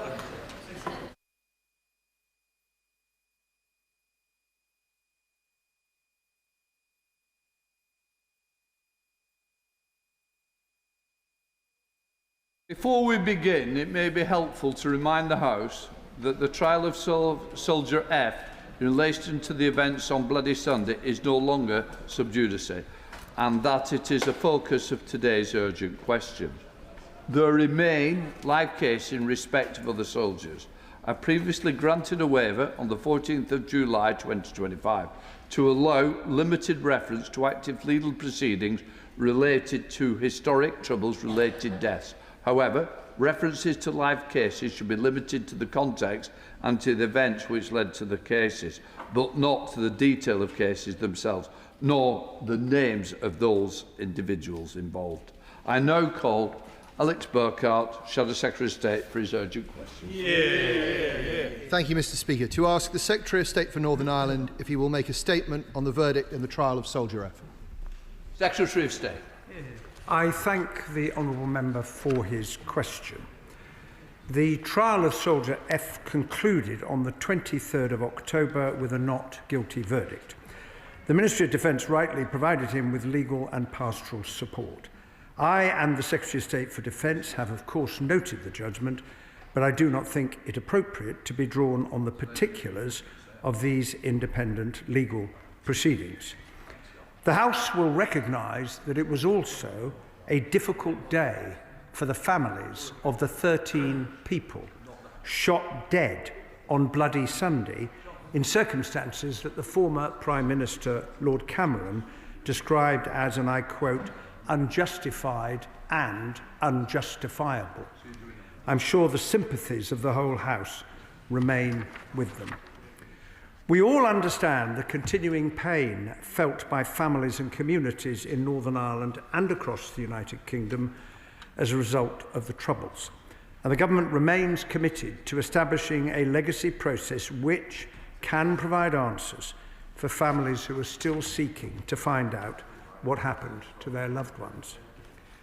We will also always remember the dangers faced by our brave soldiers, police and others who served during the time of Operation Banner and tried to keep people safe, while always remembering, especially at this time of year, the ultimate sacrifice made by those who gave their lives in doing so. Their service will never be forgotten, and we owe them a profound debt of gratitude. It is, however, Mr. Speaker, important to note that the Soldier F case, of course, involved no role for either this government or the last one. These were independent proceedings which were ongoing before the Legacy Act 2023, and they were not halted by that legislation. Mr. Speaker, decisions by the Prosecution Service in Northern Ireland are always taken independently in light of the individual facts and circumstances, and we should all respect that independence. A prosecution can only ever be brought when the evidence presents, in the view of prosecutors, a reasonable prospect of a conviction and where it is in the public interest to proceed. I also recognise that all those affected by the Troubles, including veterans, want a system that is fair, balanced and proportionate. That is what the Northern Ireland Troubles Bill is seeking to put in place, with a new Legacy Commission and strong protections for veterans which were not included in the last government's Legacy Act, which offered a false and undeliverable promise on immunity to our Northern Ireland veterans. These measures will provide what the 3 UK Veterans Commissioners have called for: not immunity from the law, but fairness under it. Thank you for granting this urgent question, Mr. Speaker. I too want to begin with a thought for the families left bereft by the events of that day in 1972. It was a Conservative Prime Minister who 15 years ago said to this House, "What happened on Bloody Sunday was both unjustified and wrong. On behalf of our country, I'm deeply sorry." He did so, of course, after the publication of the Savile inquiry, which took 12 years and cost in today's money about £325 million. What is pertinent now is that even after such an extensive inquiry, there has been no conviction. Indeed, Judge Patrick Lynch told Belfast Crown Court that the evidence fell well short of the standard required. He said, "A 53-year-old statement cannot be cross-examined, nor can I assess the demeanour of a sheet of A4 paper." This goes to the heart of what my party argued when passing our Legacy Act. Exactly. Well, as time goes by, it becomes vanishingly difficult to obtain convictions. The 1998 agreement was 27 years ago, the ceasefires 31 years ago. And this, of course, has implications for the government's Troubles Bill, which will reopen many such cases, cases where there are no prospect of resolution, but only of ongoing legal process, with almost no possibility of bringing terrorists to court, but which ultimately leave open the likelihood of ever more vexatious complaints against our veterans. Claims like that thrown out by the High Court in Belfast last month, in which the judge described the challenge as utterly divorced from reality, but not before a former Special Forces soldier had to endure 4 years of investigation. Last week it was reported that a similar case from 53 years ago may soon go on trial. No wonder that on Friday SAS veterans had a letter in the Financial Times in which they said that legacy has become an industry that keeps wounds open while rewriting history. So we ask the Secretary of State to think again. Secretary of State. Well, I'm grateful to the honourable member for that, and the fact that he referred to the Savile inquiry, because it was, of course, that long-running inquiry that finally brought, in the eyes of the families of the 13 people shot dead, some truth and some justice, in which led the former Prime Minister to make his apology.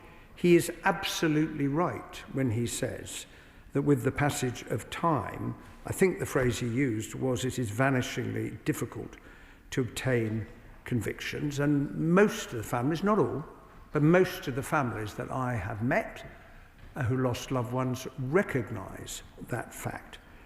But he also has to acknowledge that the Legacy Act, with its offer of immunity in return for statements that the Legacy Commission regarded as truthful and credible, which could have given immunity to terrorists. And that is why the immunity that the last government sought to put in place was rejected by victims and survivors groups in Northern Ireland, was opposed by all of the political parties in Northern Ireland, and was found by the courts to be incompatible with our human rights obligations. And therefore, as I've said to the House before, and I've said to him, it was no basis for trying to help those families to find the answers that they are looking for. That is why we need a different approach, building, I grant him, on the establishment of the Legacy Commission, because I took the decision that we would not abolish it but reform it. That is what the bill that we will debate shortly seeks to do, and I look forward to it being scrutinised by the House. Thank you very much, Mr. Speaker. Many people impacted by the Troubles continue to live with the pain, trauma and grief of war. Now, the previous government's approach to legacy was rendered essentially useless because, as the Secretary of State just said, it was opposed by all the political parties in Northern Ireland. So can I ask the Secretary of State what steps he's taken to carry all the people of Northern Ireland with him and his approach to legacy? Secretary of State.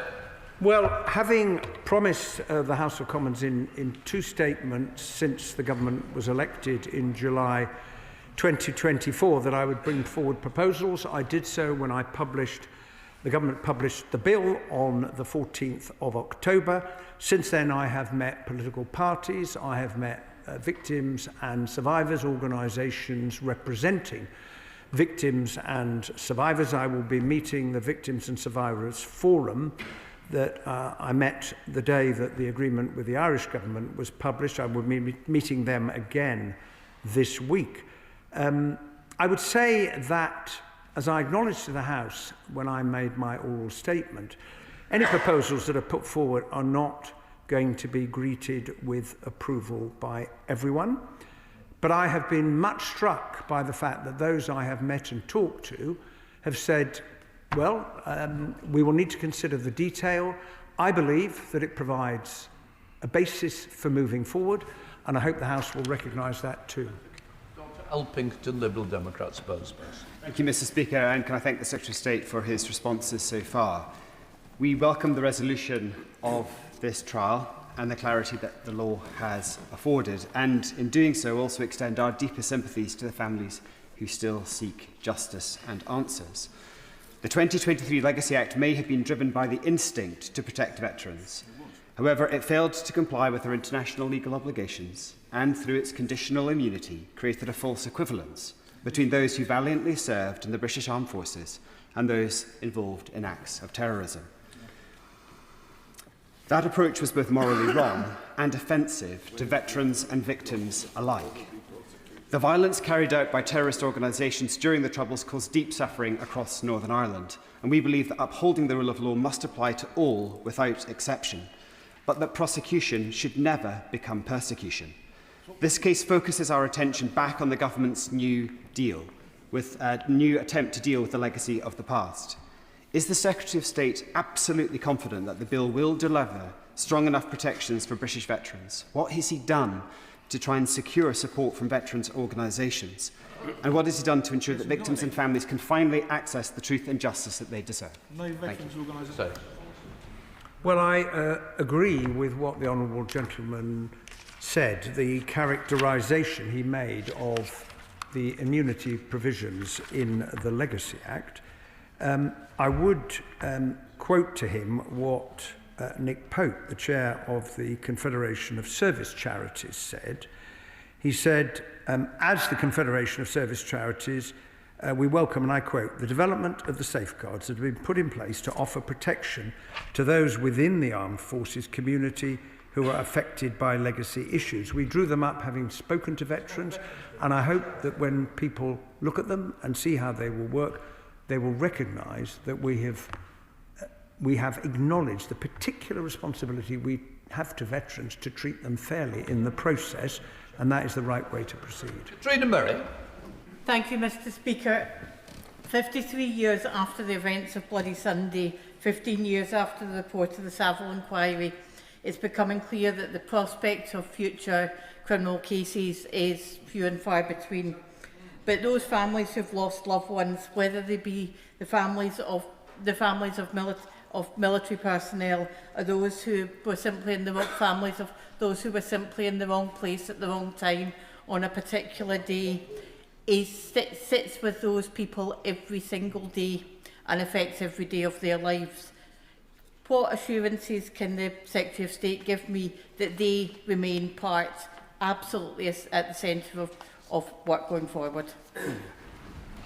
Well, those families, all those families, including military families, are at the centre of what we are seeking to do. What is the government trying to achieve? To create a legacy system which more people in Northern Ireland can have confidence in. The last Legacy Act failed to command sufficient confidence on the part of the people in Northern Ireland. That is a fact that no one can dispute. And we want to put in place arrangements that even where, and I agree with my honourable friend, prosecution is not possible, they are increasingly unlikely with the passage of time. I think the judgment in the case of Soldier F made that extremely clear in the judge's summing up.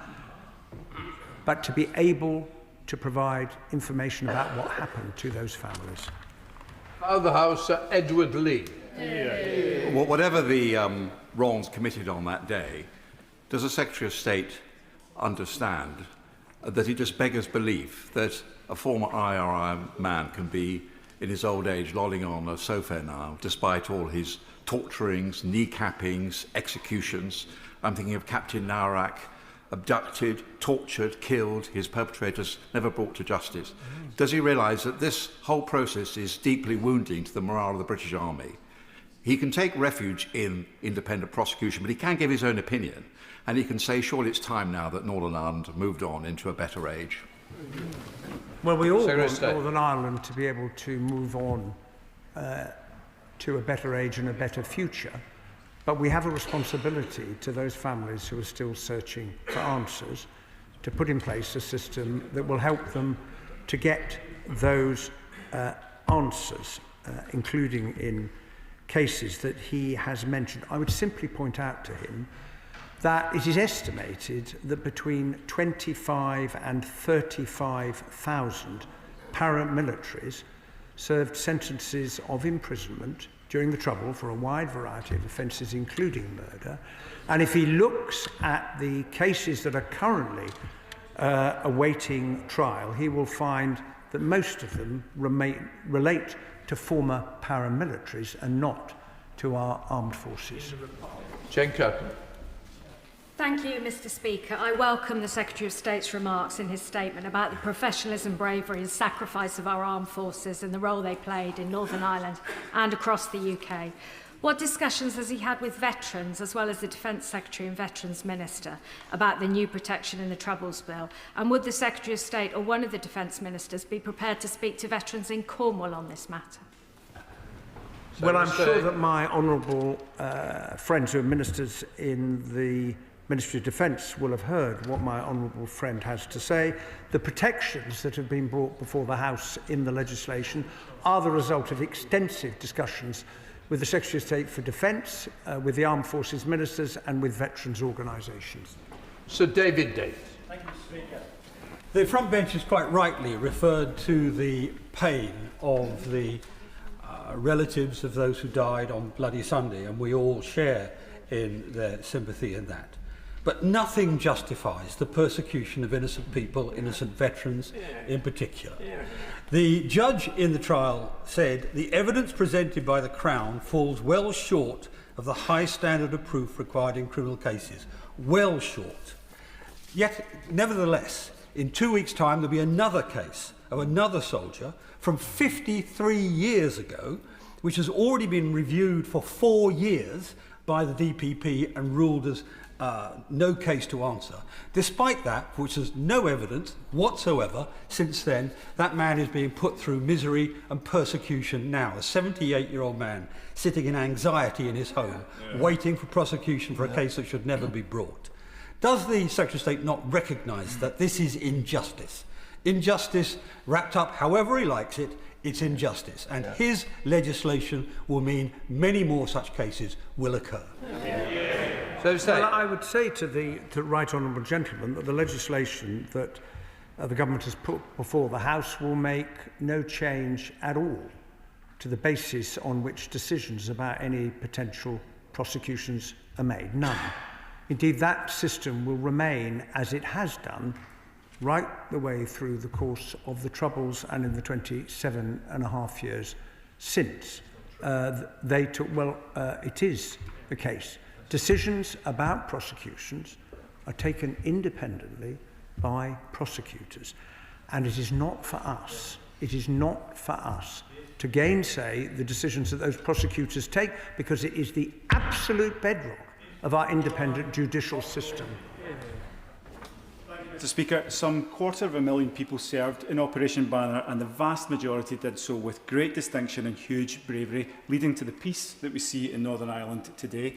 When it comes to prosecutions of Army veterans, the numbers are vanishingly small. So will the Secretary of State join me in thanking those veterans for their service and condemn the rhetoric that at times is coming out of the Conservative benches, which is unnecessarily stoking fear amongst those veterans?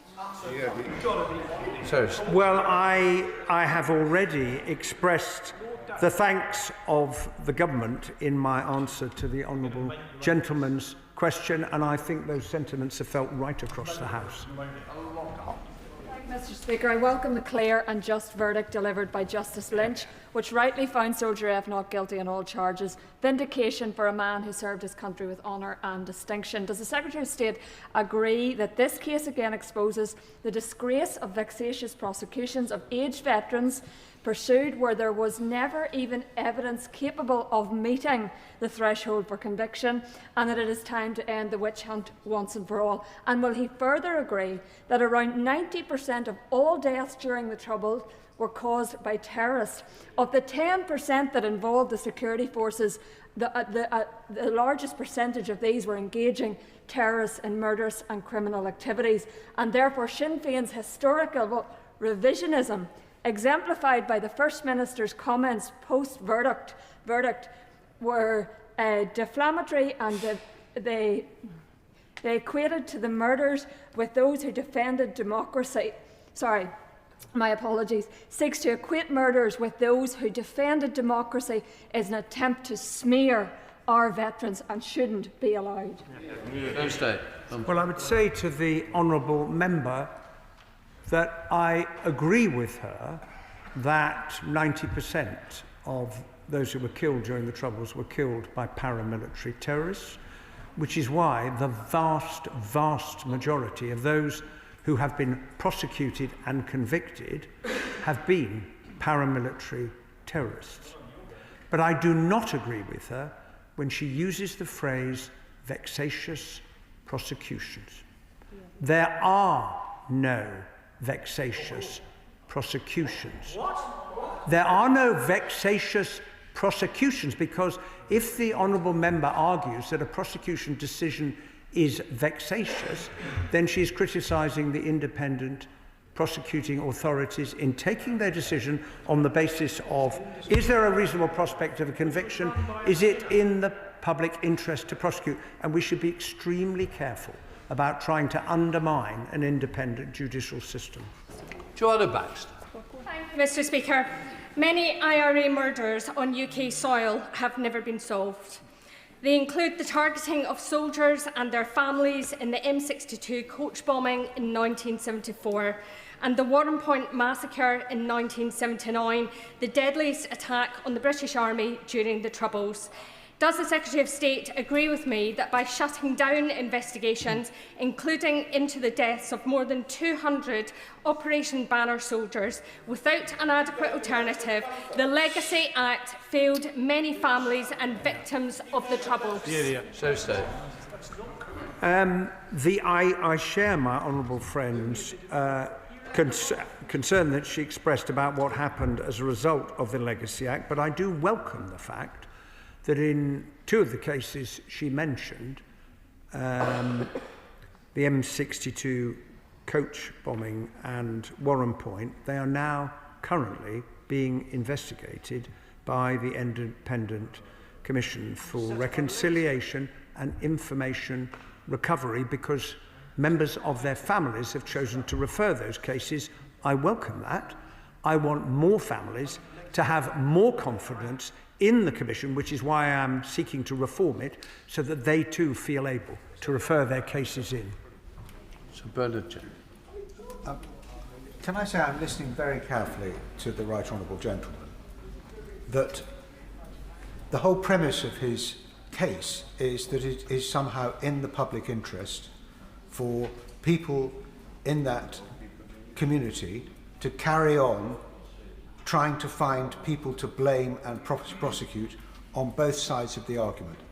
But isn't the real case here, not only is it an extraordinary injustice for people to be prosecuted for having done their duty as members of Her Majesty's Armed Forces, but that it doesn't serve the interests of peace and reconciliation to allow people and encourage people to carry on reopening the wounds when so much time and money has already been spent on trying to explain to people what happened to their loved ones. Nothing must detract from that sympathy, but it is a monstrous injustice that people in the line of duty who bear the scars of that conflict are paying the price for this almost politically correct process instead of drawing a line. Well, I would gently say, to the Right Honourable Gentleman, I do not accept that characterisation he used at the end of his question. This is not a politically correct process. This is about trying to find a way forward for those families. Now, the honest answer to the fair point that he raises is that each family deals with the loss of their loved one in their own way. Some do not come forward. They live with their grief silently, alone. Others have campaigned. If it hadn't been for the campaigning of the Bloody Sunday families, there would not have been a Savile inquiry. We would not have got to the point where the former Prime Minister stood at this dispatch box to apologise for the killing of their loved ones. Having said that, in a vast majority of cases, no one is likely to be held to account through a judicial process. And that is why one of the focuses of the new Commission will be on the fact-finding, the new body for information retrieval, to use all of the means at our disposal to try and provide answers to those families, and then it will be for them to decide how they come to terms with what happened. But we owe it to them to leave no stone unturned to put a system in place. Sir Ian Duncan. Mr. Speaker, as someone who served in Northern Ireland, I can just try and remind the House that this was the most peculiar operation that you would ever expect soldiers to do, to patrol streets in this United Kingdom, to defend people against terrorists here in the UK, against a very strict rules of engagement booklet, which made them, at a split-second decision, to have to make really complex decisions, and some of these are 18 years old, on the streets, petrified. So in that context, I simply say to the right honourable gentleman, he talks of equivalence, but over 700 British soldiers in Northern Ireland were killed by paramilitaries. Yep. Not one single paramilitary has been arraigned and taken to court for any of those murders that they conducted against the British Army and the British forces. I simply say to him, he talks of equivalence, but this is not equivalence, because it is those soldiers who will be persecuted for the rest of time, and not one single member of the paramilitaries who kept no records will ever go in front of a court. That's not fair. Well, I would say to the right honourable gentleman, and I apologise if I've got this wrong, I don't remember using the word equivalence in what I had to say. What I said is that independent prosecutors will take decisions on the basis of the evidence they have before them. The current Legacy Commission is able to refer cases for potential prosecution. The new Legacy Commission will be able to do the same. And if there is evidence that will allow paramilitaries to be prosecuted, then it will be for the prosecutors to decide whether to bring a case. And if the right honourable gentleman cares to look at the convictions there have been since the Good Friday Agreement, most of them have related to paramilitaries. And as I said to the House a moment ago, most of the trials that are currently waiting to take place relate not to the armed forces but to paramilitaries. Richard Tice. Thank you, Mr. Speaker. Does the Secretary of State not understand, given the judge's comments that the evidence fell well short of the standard required, that actually veterans do consider that that was a vexatious prosecution? Yeah. They do consider that Soldier B is a vexatious prosecution, and they do feel utterly betrayed by this government repealing the Legacy Act. Yeah. On the last point the honourable gentleman raises, the Legacy Act offered a false promise of immunity. That's what it did.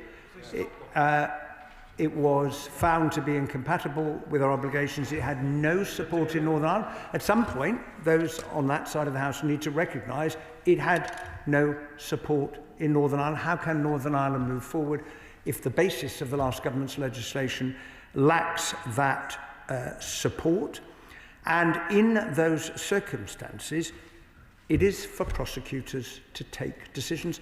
And we need to respect that. People may agree or disagree, but we need to respect the system in which prosecution decisions are taken independently, because there are other countries in the world where that is not the case. Julian. Any Secretary of State envisage any circumstances under which an IRA terrorist could be prosecuted after he has received a letter of comfort? And if so, what are those circumstances? Well, I would cite to him the case of Mr. John Downey, as I've referred to in the House before. He received one of those letters, and as a result of having received it, his trial for the Hyde Park bombings was halted by the judge, but the public record will show, Mr. Speaker, that Mr. Downey is currently awaiting trial for 2 murders during the Troubles, in which case the letter he received cannot be said to have granted him immunity from prosecution. Jim Allister. Speaker, I greatly welcome the not guilty verdict on Soldier F, but has the Secretary of State no empathy with Soldier F, a man who was put through years of turmoil and torture, awaiting prosecution, in circumstances where it was patently obvious that the evidence was never going to stack up? As a lawyer, I'm absolutely astounded that this prosecution got as far as it did, because it relied entirely, in terms of what was relevant, on the word of 2 individuals, both of whom by then had been depicted as liars and perjurers, and neither of whom could be cross-examined. And yet our so-called independent prosecution service persisted with this prosecution. Is that not the very essence of what is vexatious? And going forward, does the Secretary of State agree that those who campaigned for this persecution of Soldier F should accept the verdict that he is not guilty and leave the man to live out his years in peace? Well, it is a fundamental principle of our legal system that we accept the verdict of the courts, even if we may not agree with them. The honourable gentleman is a distinguished lawyer, and he expresses his views about the basis of that prosecution. The only point that I am making is that decision is made by independent prosecutors and not by any of us.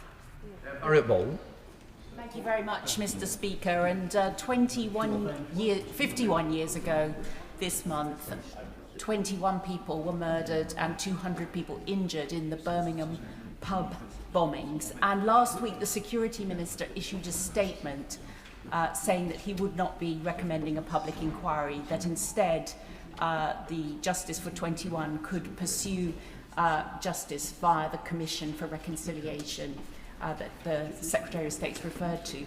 But BBC Northern Ireland are reporting that actually, because there has been an inquest into these bombings, that it would not be in scope for the Commission to look into the Birmingham pub bombings.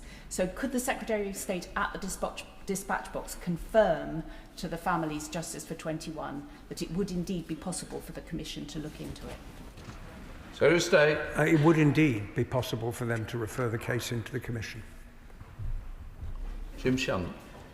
Thank you, Mr. Speaker. The Secretary of State, I first of all declare an interest as I served in the Ulster Defence Regiment and also Royal Artillery for some 14.5 years. The ruling was expected as there was no additional evidence that Price held to be not fit for prosecution, and others have referred to that. It seems to me hard to understand how you pursue something when you don't have the criminal investigation and the evidence sorted in advance. It is clear that the Secretary of State must address the way forward and provide certainty for those service personnel who know they served honourably in impossible conditions, yet they live with the sort of Damocles hanging over their head, waiting to have their service used as a tool by Republicans to make it seem they were fighting a dirty war when quite clearly they weren't. So will the Secretary of State send a message today that the Secretary of State will not sign off of the narrative that our troops, the RUC and the Ulster Defence Regiment, were ever anything other than honourable men and women putting their lives on the line for us, and that they will be protected as honourably as they protected us? And how does the Secretary of State intend to protect them better than what we're doing right now? Secretary of State.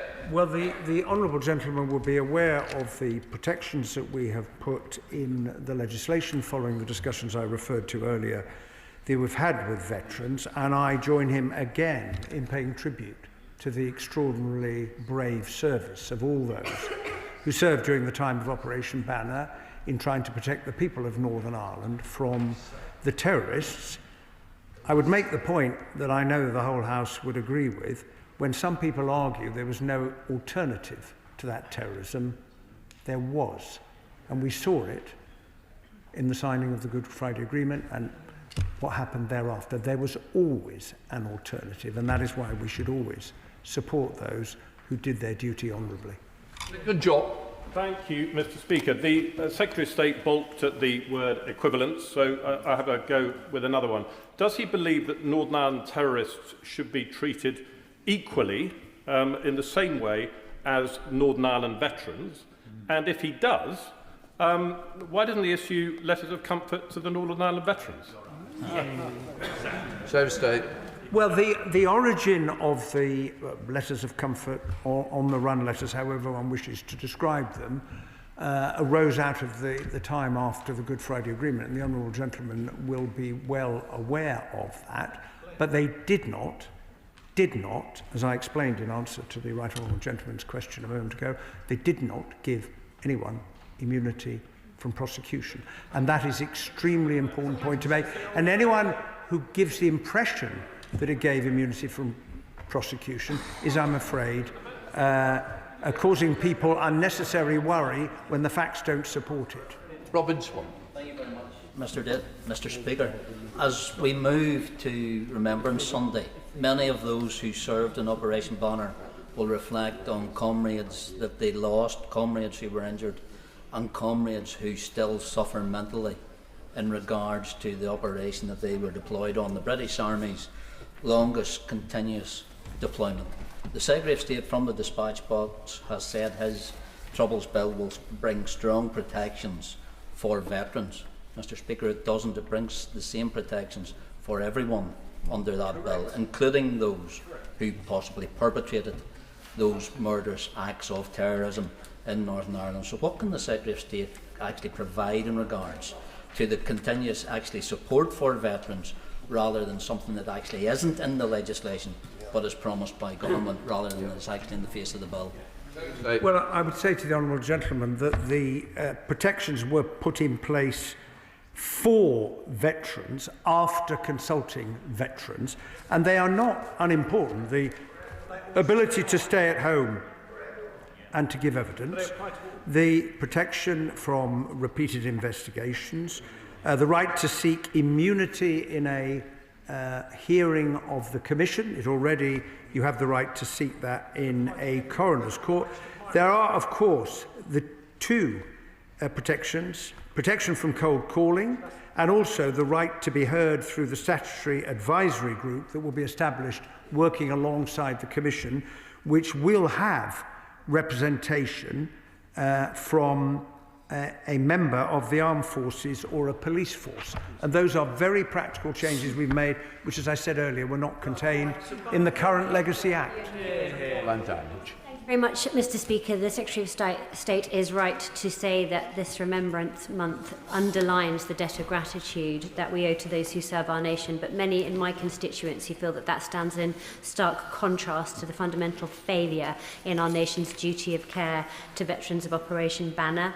The Secretary of State suggests that the Troubles Legacy Bill won't increase the risk of veterans being dragged through the courts, but veterans feel the reality is different. In the letter that my honourable friend referred to, they call it lawfare. They say that there's a legal conveyor belt of civil actions that are taking place. Isn't it time for a time limit on the civil actions related to historic military operations? Well, the honourable member raises an important point. It is, however, very important to distinguish, as I know she will, between potential criminal prosecutions, which are the result of decisions of independent prosecutors, and civil cases. I mean, one of the other things that the courts found was that the ban on civil cases was incompatible with our human rights obligations. And I would point out that there has already been a civil case in relation to a paramilitary which found against that individual. And it is a fundamental feature of our system that people are able to bring civil cases. Decisions about how those cases are disposed of is rightly a matter for the courts. My thoughts today are with the families of the Bloody Sunday victims and with the people of Derry who have carried the burden of grief, truth and justice for more than 5 decades. What happened on Bloody Sunday is not up for debate. The Savile inquiry established in painstaking detail what the Parachute Regiment did to peaceful civil rights demonstrators on the Bogside. So, Mr. Speaker, can the Secretary of State explain how it was determined and who determined that Soldier F qualified for Ministry of Defence funding and what precedent this decision was based on, particularly given reports that he received double the financial support typically afforded to a single defendant? If he was eligible for legal aid, that avenue was open for him. Instead, £4.3 million of public money was spent defending a man who, in his own evidence to the Southern Inquiry, admitted his lethal role in the state-sanctioned murders on Bloody Sunday. Does the Secretary of State believe that this represents an equal and impartial application of justice, or a two-tiered system designed to shield the British state from accountability? Well, I would say to the honourable member that the Savile inquiry report made very, very sobering and distressing reading for all of us. And like many members here, I was in the House to hear the former Prime Minister Lord Cameron make that apology to the family, something they'd campaigned for years and years and years when justice was denied them.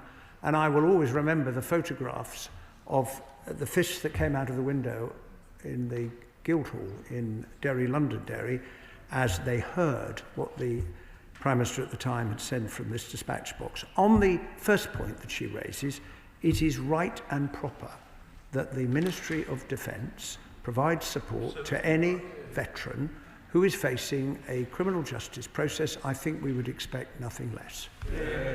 John Cook. Thank you very much, Mr. Speaker. And it's important that we in this House remember that terrorists killed members of this House, including Airy Neve, only a few hundred yards from where we stand today. The Secretary of State on previous occasions has indicated that something like 9 inquests could now restart. He has said that Loughgall, an exemplary special forces operation in which brave men stood up against terrorists and nullified them, will be one of those. He has not said which other 8 will be reopened. Can he take the opportunity to do that here today? Very good.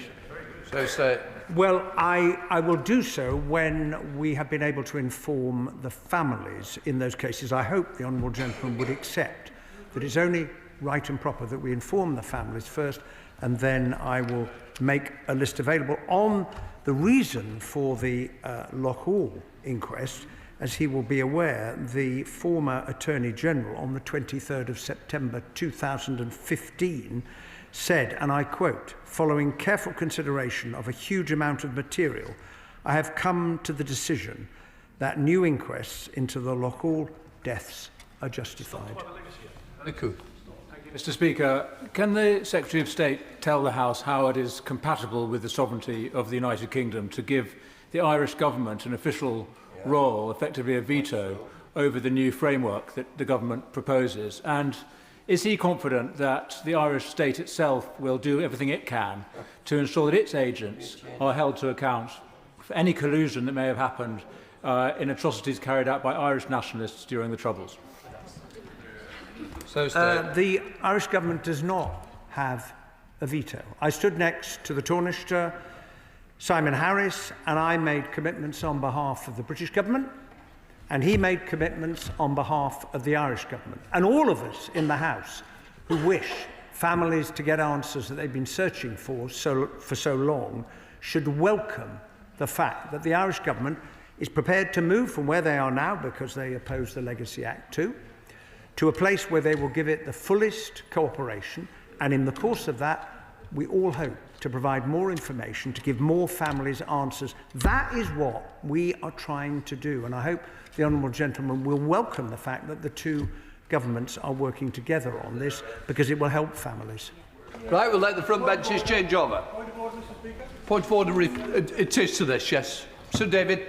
Mr. Speaker, the Secretary of State, during the course of his responses today, has said 2 things. On the one hand, he has said letters of comfort do not give immunity. And on the other hand, he accepted that letters of comfort stopped the prosecution of Mr. Downey in the Hyde Park bombing. It seems to me these two statements are inconsistent. What is available to him to correct Hansard to make one of them put right? Secretary of State. What I said was indeed absolutely accurate, as the right honourable gentleman well knows. The circumstances of the trial of Mr. Downey in relation to the Hyde Park bombing, The reason why the judge called that to a halt was set out, but subsequent statements made it quite clear that those letters of comfort did not constitute immunity, as the subsequent events, not least the impending prosecution of Mr. Downey, demonstrates. Right, we will let the front benches change over. Before the Home Secretary makes a statement, I must advise the House that charges have been brought against a named individual and the matter is now sub judice. Members should take care not to say anything in the House that might prejudice a criminal trial. I will therefore urge members to avoid speculating about the guilt or innocence of an individual or the motive for the attacks. The Home Secretary may wish to make factual statements for the record. Members may wish to ask about the emergency services, the response to the attacks, the support to victims and families and connected matters. But I urge the utmost caution in avoiding any remarks that might prejudice a future trial. I now call the Home Secretary. Thank you, Mr. Speaker. With your permission, I would like to make a statement on the horrific events that took place on the East Coast Main Line on Saturday evening. I am sure I speak for everyone in this House when I say that my thoughts today are first and foremost with the victims, with their family and their friends, and all those who experienced this terrifying attack. My deepest thanks go to the emergency services, the British Transport Police, Cambridgeshire Police, Cambridgeshire Fire and Rescue and the East of England Ambulance Service. The speed of their response, as well as their skill and professionalism, were exemplary. I would also like to pay tribute to the breathtaking bravery of those on the train itself, including the heroic acts of the passengers and train crew who intercepted the attacker. I would like to draw particular attention to one member of the onboard crew who ran towards danger, confronting the attacker for a sustained period of time and stopped his advance through the train. He put himself in harm's way, suffered grievous injuries as a result, and remains in hospital today in a critical but stable condition. On Saturday, he went to work to do his job. Today, he is a hero and forever will be. Mr. Speaker, there is now a live investigation into what happened on Saturday night and the events that led up to it. I am therefore limited in what I can say today without putting successful prosecution at risk, and I am sure that all here agree that there must be one priority right now, and that is bringing the person who committed this horrific crime to justice. However, I will share what facts I can. At 7:42 p.m. on Saturday evening, police were contacted about an incident on a train travelling from Doncaster to London, with reports of several stabbings on board. The quick thinking of the driver saw the train diverted to Huntingdon station. Within 8 minutes of the first 999 call, police had boarded the train and brought the attack to an end. 10 people were taken to hospital by the ambulance services, 8 of whom had life-threatening injuries. A further individual later self-presented at the hospital. 3 people have now been discharged, whilst 8 remain in hospital. I know that everyone in this House wishes them the swiftest and fullest recoveries possible. And I would like to thank the staff at Cambridge University Hospital for their life-saving care. I can confirm, as was reported over the weekend, that Operation Plato, the national police identifier for a terrorist attack, was declared. However, it was rescinded once the incident had been contained. The British Transport Police remain the lead force in this investigation. They stated yesterday that while counter-terrorism policing were initially involved, they have found, and I quote, nothing to suggest that this was a terrorist incident. At the scene, the police made 2 arrests. Since then, 1 man has been released who we now know was not involved. As of this morning, the other, one Anthony Williams, has been charged. In relation to the events in Huntingdon, he has been charged with 10 counts of attempted murder, 1 count of possession of a knife, and 1 of actual bodily harm. He has also been charged with a further count of attempted murder and possession of a bladed article in relation to events on a Docklands Light Railway train in the early hours of Saturday morning at London's Pontoon Dock. And Cambridgeshire Police have, in the last few hours, reported additional earlier sightings and possible further offences. As is standard practice in these cases, they have now referred themselves to the Independent Office of Police Conduct, the IOPC, for independent scrutiny of their handling of these reports. For now, there is little I can say about this man and his past, beyond confirming that he is a British national and was born in this country, and that he was not known to the security services, counter-terror policing, or prevent. I know this House and the public will have many unanswered questions today about who this attacker was and about the events that led up to the attack. Those questions will be answered, but it will take time. The police and prosecutors must be allowed to do their work.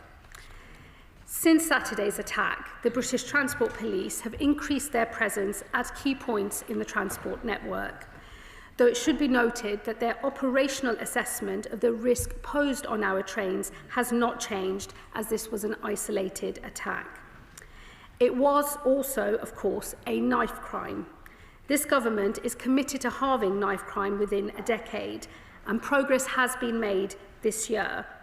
We have taken 60,000 knives off of our streets, banned zombie knives and ninja swords, and seen a 5% fall in all knife crimes, including an 18% reduction in homicides by knife. I know that ideas have already been suggested about how policing should change in response to this event.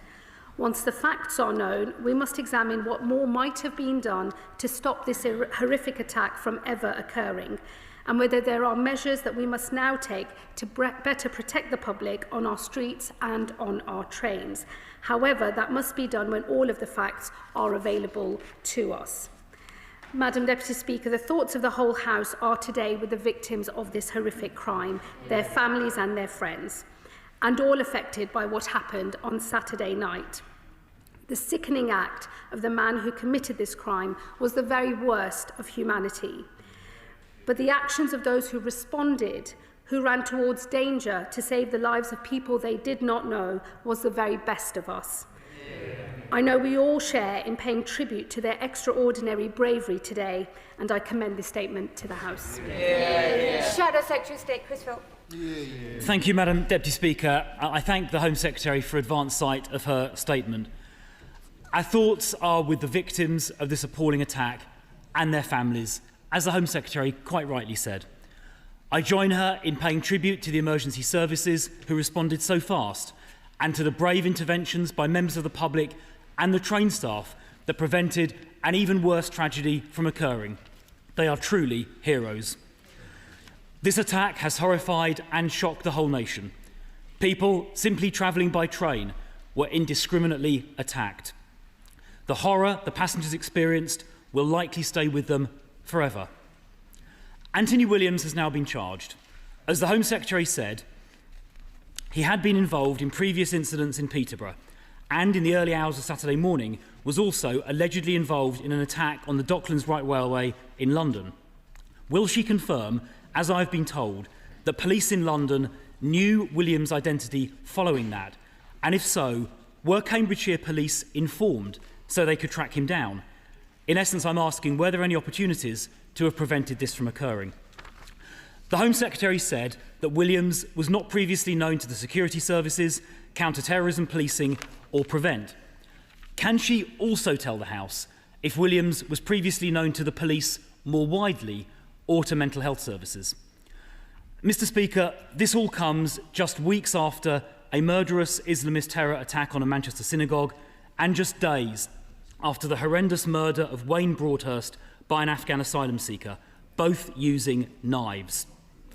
Although homicide has thankfully fallen by about 15% since 2010, and as the Home Secretary said, knife crime has fallen in recent years, every homicide and every knife attack is one too many. I saw, together with the Police Minister, the grief this causes at the funeral of a 15-year-old girl, Eliane Andam, murdered in Croydon just over 2 years ago.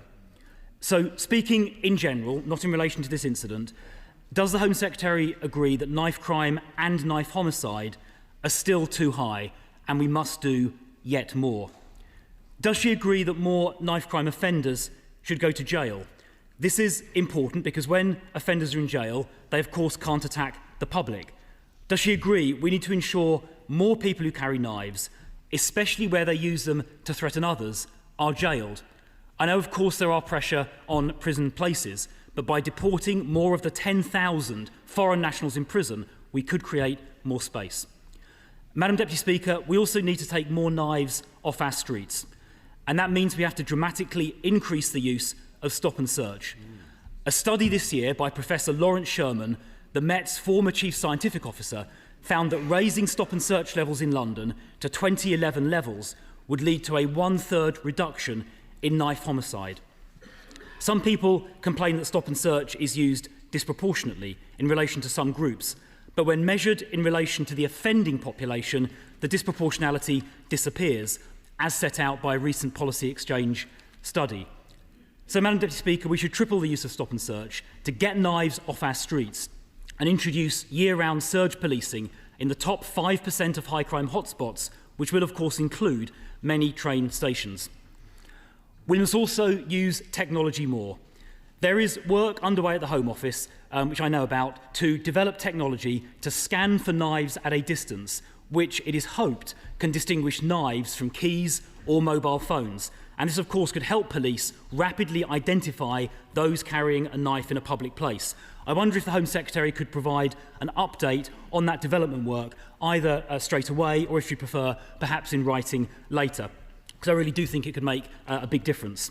Finally, Madam Deputy Speaker, retrospective and live facial recognition can also identify wanted criminals, including those involved in knife crime.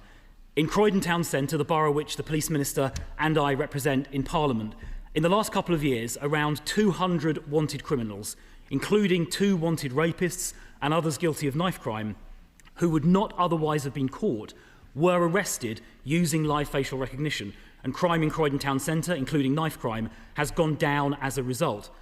The images of innocent passers-by are immediately and automatically deleted, addressing civil liberties concerns. So I really do hope the Home Secretary agrees and the Police Minister agrees that rolling out this technology nationally will have a dramatic impact on improving public safety, and they will certainly have my full support if they choose to do that. Madam Deputy Speaker, I know everyone in this House wants to see knife crime eradicated, more today, I'm sure, than ever before.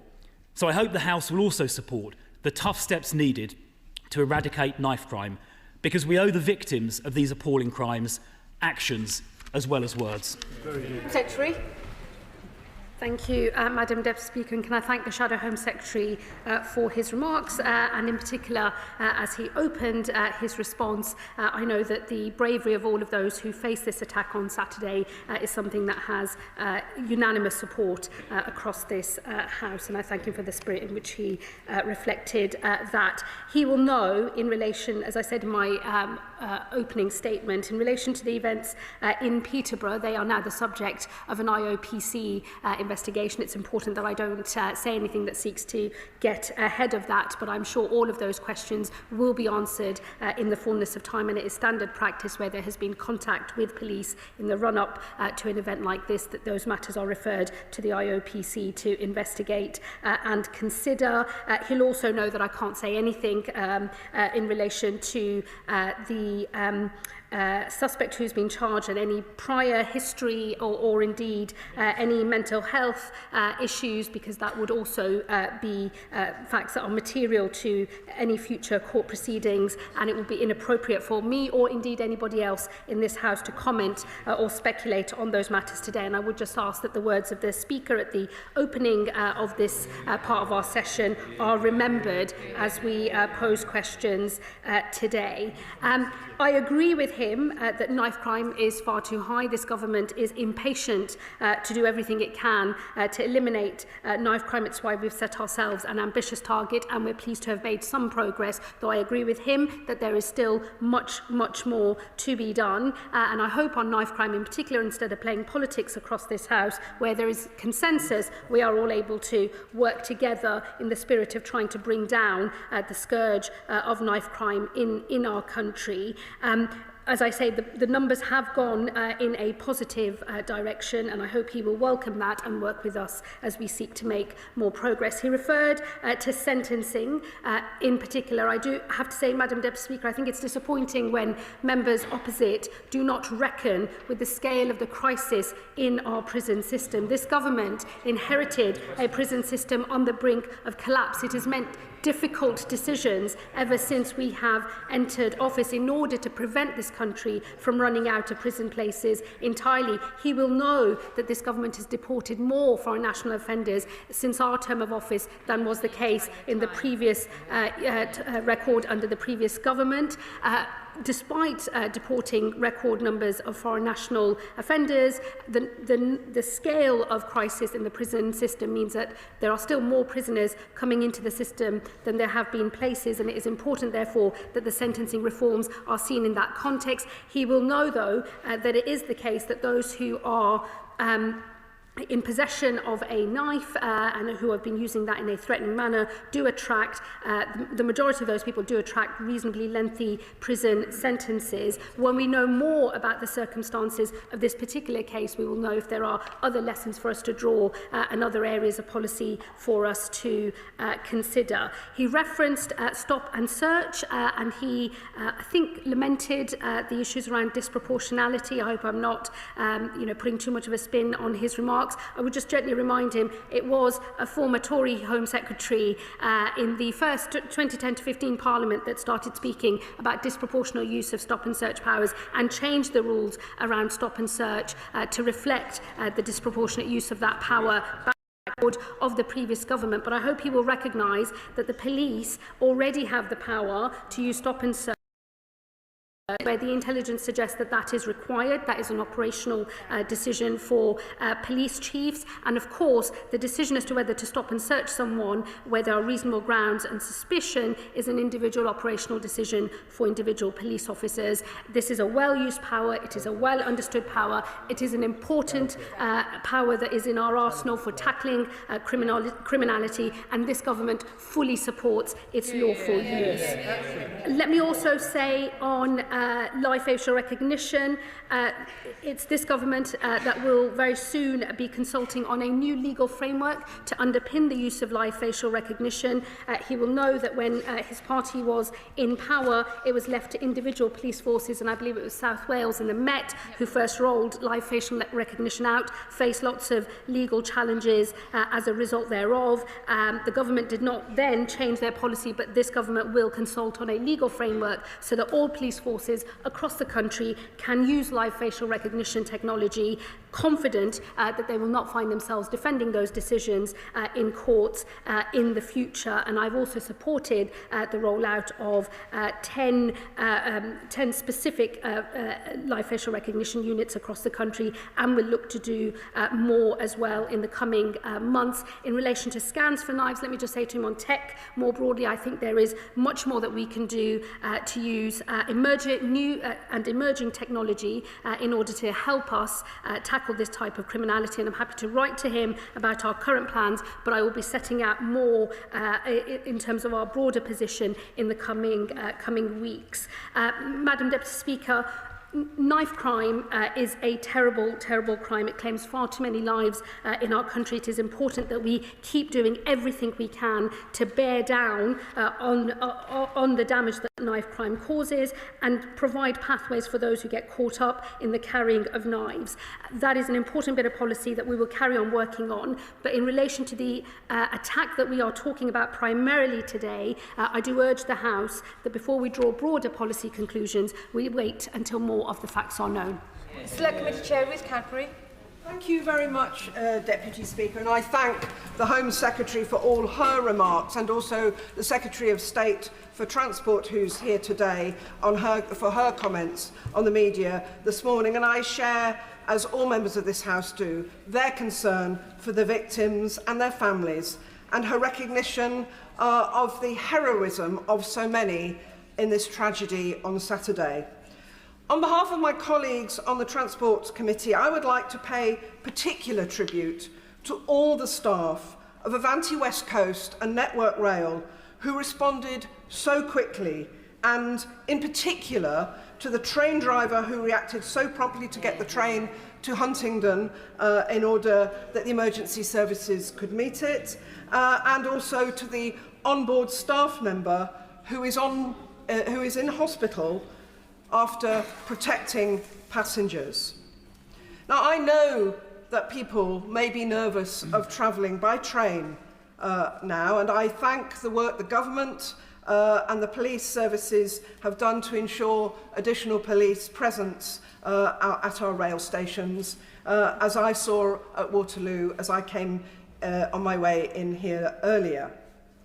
Now, given that the Home Secretary said the British Transport Police have said that their operational assessment of the risk posed on our trains has not changed, as this was an isolated attack, will the Home Secretary assure me that any long-term changes to security on our rail services will be considered very carefully, and once the full facts of this incident are known, and not rushed into without considering the potential downsides that may impact on the ease of travel by train? Well, I thank my honourable friend for her question. It's always a balance in terms of ease of travel for millions of people every single day and making sure that people are safe. And of course, this government, the Transport Secretary and the rest of government will make sure that any arrangements we have, whether we remain with the current arrangements or anything that might change in the future, always strikes the right balance. That's the most important thing. But for now, based on our current understanding of this attack, the risk assessment has not changed. And although we're providing more reassurance to people so they feel safe getting on the trains in the aftermath of this attack, at this point there are no proposals to go further, but we will of course review that once more of the facts are known. Liberal Democrat spokesperson Max Wilkinson. Thank you, Madam Deputy Speaker. This attack has left 11 people in hospital, one of them a member of the train staff who is in a critical but stable condition. My party's thoughts are with all those affected, the victims, their loved ones and everyone who witnessed such a shocking event. We also want to thank the emergency services and rail staff for their swift response, as well as the passengers who intervened to prevent further harm. After this sort of incident, Madam Deputy Speaker, it is vital the police are given the time and space they need to establish the full facts. That is ever more difficult due to the rapid spread of disinformation online in the immediate aftermath of these sort of attacks. Within hours, social media was flooded with speculation over the ethnicity and race of the perpetrator, inciting racist and Islamophobic comments. And when communities were still reeling from the horror of this attack, certain political figures on the hard right, including members of the Reform Party, were already seeking to exploit the incident for political gain. Desperate to involve themselves in the tragedy, they reached for their dog whistles. They threw around baseless opinions on levels of crime when facts were available. They were shamelessly trying to turn tragedy into yet another excuse to whip up fear and sow division. The Shadow Home Secretary's comments today also veered into that realm. Never is an opportunity to blame foreigners missed. That is beneath contempt. At moments like this, those who aspire to leadership must calm fears and attempt to unite, not inflame tensions. Does the Home Secretary share my view that while knife crime must be tackled forcefully, it's important that all of us must respond with arguments grounded in fact rather than trying to stoke fear? Can the Home Secretary confirm whether the government holds data on violent incidents involving knives or sharp instruments where 3 or more victims were harmed in a single incident? If so, what is the trend over the past 2 years or any other time frame the Home Secretary has data for? And finally, the Home Secretary has said that the individual was not known to anti-terror police or Prevent.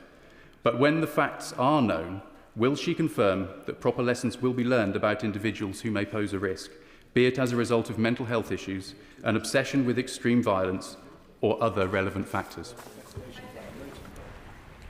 Thank you, Madam Deputy Speaker. Look, I deplore the ease with which so many armchair warriors feel the need to speculate and spread misinformation on social media. It's why it's important that the police and all of our emergency services are able to proceed with their investigations at pace, but also transparently, so as to calm down any tensions that might arise as a result of misinformation that spreads particularly across social media. In terms of how other people may or may not have reacted, I tend to think at moments of such crisis, people normally reveal their true colours, and I will leave my remarks about other individuals there. He is right that knife crime must be tackled forcefully. As I said in my earlier remarks, we've seen an 18% decrease in murders by knife. I will make sure he receives the further stats that he mentioned, but as I said earlier, the data in relation to knife crime is going in a better direction, but I, like others in this House, I'm impatient to see more change more quickly, and I hope he will work with us on a cross-party basis on all measures needed in order to do that. And of course, when all of the facts around this case are known and understood, I will ensure that any lessons that there are to be learned will be learned and will be acted upon. Sam Carling. Thank you very much, Madam Deputy Speaker. And can I take this opportunity to put on record my thanks to the first responders, the police, and everyone on the train who put their lives at risk to protect others. So many people from the communities I represent in both Peterborough and Huntingdonshire have written to me today in absolute fear, shock and confusion at how this can happen so close to home, particularly after we found out this morning that the charged individual is from my constituency. And I've had constituents really worried as well and alarmed about these reports over the last few hours that the offender may possibly have been involved in further incidents in Peterborough and London. So will the Home Secretary join me in calling for community cohesion following this incident and also ensure that a full investigation takes place into those possible other offences? Well, I thank my honourable friend, and I can only imagine how terrifying it must have been for his constituents and those in neighbouring areas to hear news of this horrifying attack. He'll know I can't say any more at the moment about other potential incidents. They are the subject of further investigation, and as more facts are confirmed by the police, we will be able to say more. And of course, the IOPC must be allowed to do their work. And on community cohesion more broadly, of course, when we know more about the facts of this case, we'll know whether this relates to community cohesion or whether it relates to wider community issues. I would encourage members to wait until more of the facts are known before we draw those broader conclusions, but I do agree with him that it is necessary that we reassure communities in his constituency and across the country. That's why there is an increased police presence across the transport network, and it's why this government will make sure that as we know more, whether there are lessons to be learned, that they will be learned and acted upon. Ben Obsijekti. This has been a difficult and challenging weekend for Huntingdon. My thoughts are with the victims of this terrible tragedy, to the LNER crew member whose heroic and selfless actions, placing himself in harm's way, saved lives at the cost of his own safety, and who remains in a critical but stable condition. To the other 4 victims who remain in hospital with stab wounds, and to the 4 who were discharged yesterday, as well as those who bore witness to the attacks and will still be processing their own experiences. I would like to place on record my praise for the emergency services response to Cambridgeshire Constabulary, whose unarmed response officers and firearms officers were able to place Anthony Williams in custody within 8 minutes of receiving the 999 call. to Cambridgeshire Fire and Rescue Services, our Air Ambulance Services and to the East of England Ambulance Trust for their incident response and for getting the casualties to Addenbrooke's Hospital. Also to the train driver, Andrew Johnson, and signalling staff whose speed of thought in moving the train onto the suburban line from the high-speed line meant that the train could make the unscheduled stop at Huntingdon, a decision that curtailed the attack by several crucial minutes, allowed the police to apprehend the suspect and undoubtedly saved lives. The swift action of all those involved prevented a horrific attack from being far, far worse. I'm sure the Home Secretary and indeed the whole House would wish to share in my sympathies for those impacted by this horrific attack and my pride in the conduct, leadership and professionalism of the responders and railway staff. Well said. Well, can I thank the Honourable Member for both his question today, but also for his own work over the weekend. He was very quick to arrive at the scene, and I thought the Honourable Member handled himself with great honour and reflected in a very measured way the initial response to such a horrifying incident in his constituency. I think the way he's handled himself is a credit to him and to the people that he represents. And I, of course, agree with him in relation to his remarks about the bravery of all of those who were responding, the speed of the response, but also the bravery of those inside the train itself as well. And let me assure him that myself and my officials stand ready to work with him and others who are locally on the ground to make sure all lessons are learned as we move forward. Andrew Pakes. Thank you, Speaker. And can I associate myself with the comments about sympathy and empathy for the victims of this?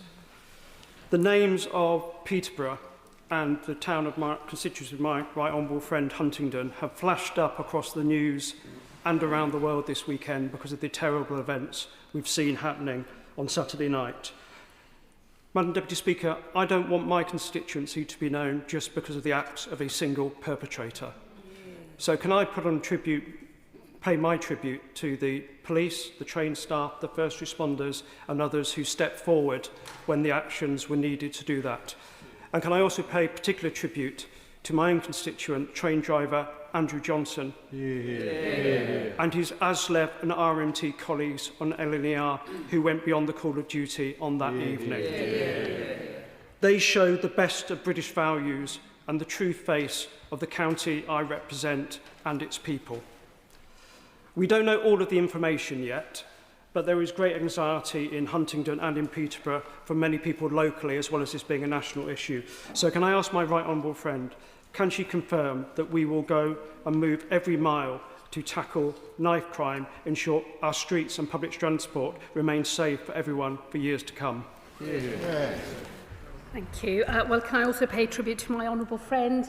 He made contact with myself and my officials very quickly after this attack came to light. And he, as other members in this House, is an assiduous constituency member of Parliament, and I'm sure he'll do everything he can to stand up for the people he represents and make sure that the wider area is not tainted by the actions of the attacker on Saturday. And he's absolutely right to remind the House that what we should remember is those who responded, not the acts of the attacker, but those that responded, who put themselves in harm's way to protect those that they'd never met before and who are very much the absolute best of us. And again, I pay tribute to all of the staff on the train, because what they were faced with was something utterly horrifying, and they reacted with immense bravery and undoubtedly saved countless lives.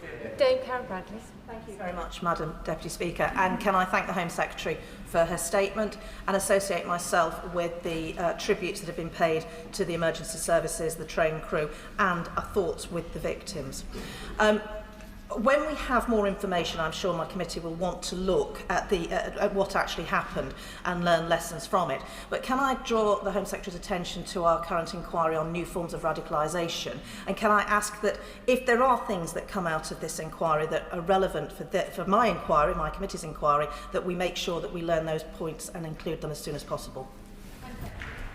Well, can I thank the Chair of the Home Affairs Select Committee for the points that she has just made, and I look forward to working with her closely as we learn more of the lessons once all the facts in relation to this case are known. She is right more broadly, Madam Deputy Speaker, that we are seeing many new forms of radicalisation in this country and across Europe and North America in particular as well.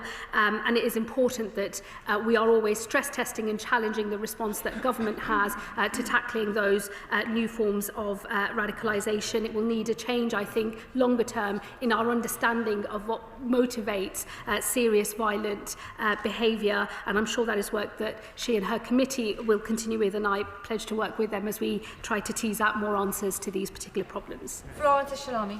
Thank you, Madam Deputy Speaker, and I want to associate my remarks with everyone who's made powerful tributes to both the train driver, the staff and members of the public, and I think this demonstrates why it is really important for us to have more than one person on the train.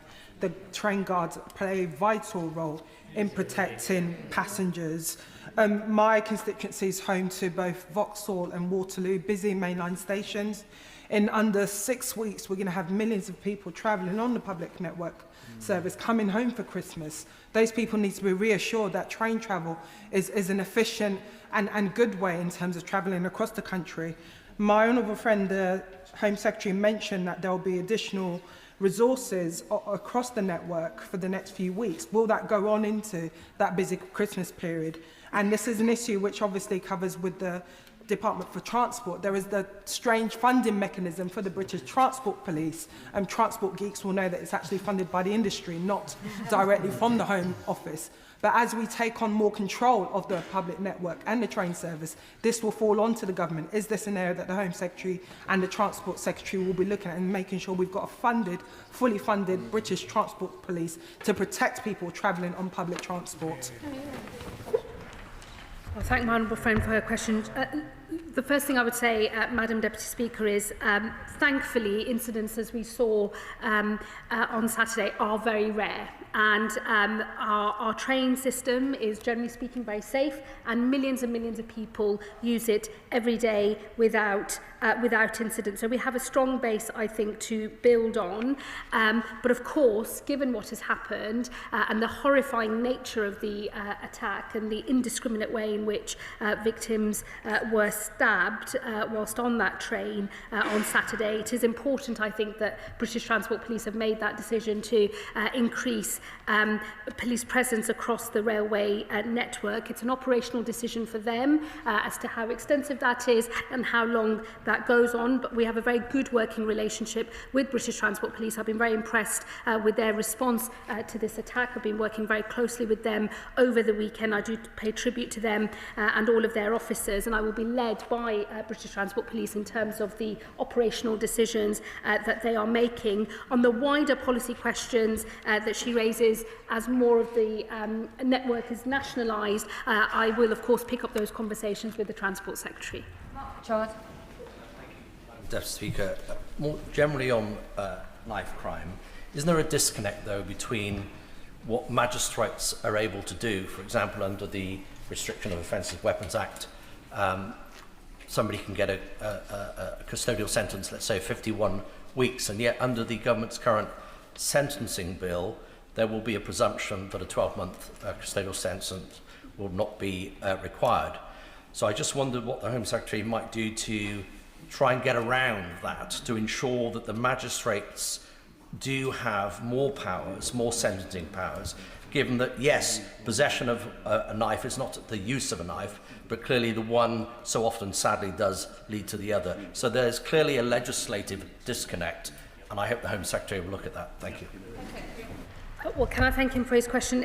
He will know the average sentence for threatening with a knife is actually more than a year. It's around 15 months. It wouldn't be caught by the presumption in the current sentencing bill. I would also say to him, it's a presumption within the sentencing bill, not a blanket ban on sentences of under 12 months. There is still discretion for judges in all cases, and the bill does set out the circumstances in which that presumption can be overridden. It will always be a matter for the independent judiciary based on the facts of the case in front of them. start by joining others in expressing sympathy to all those who have been affected.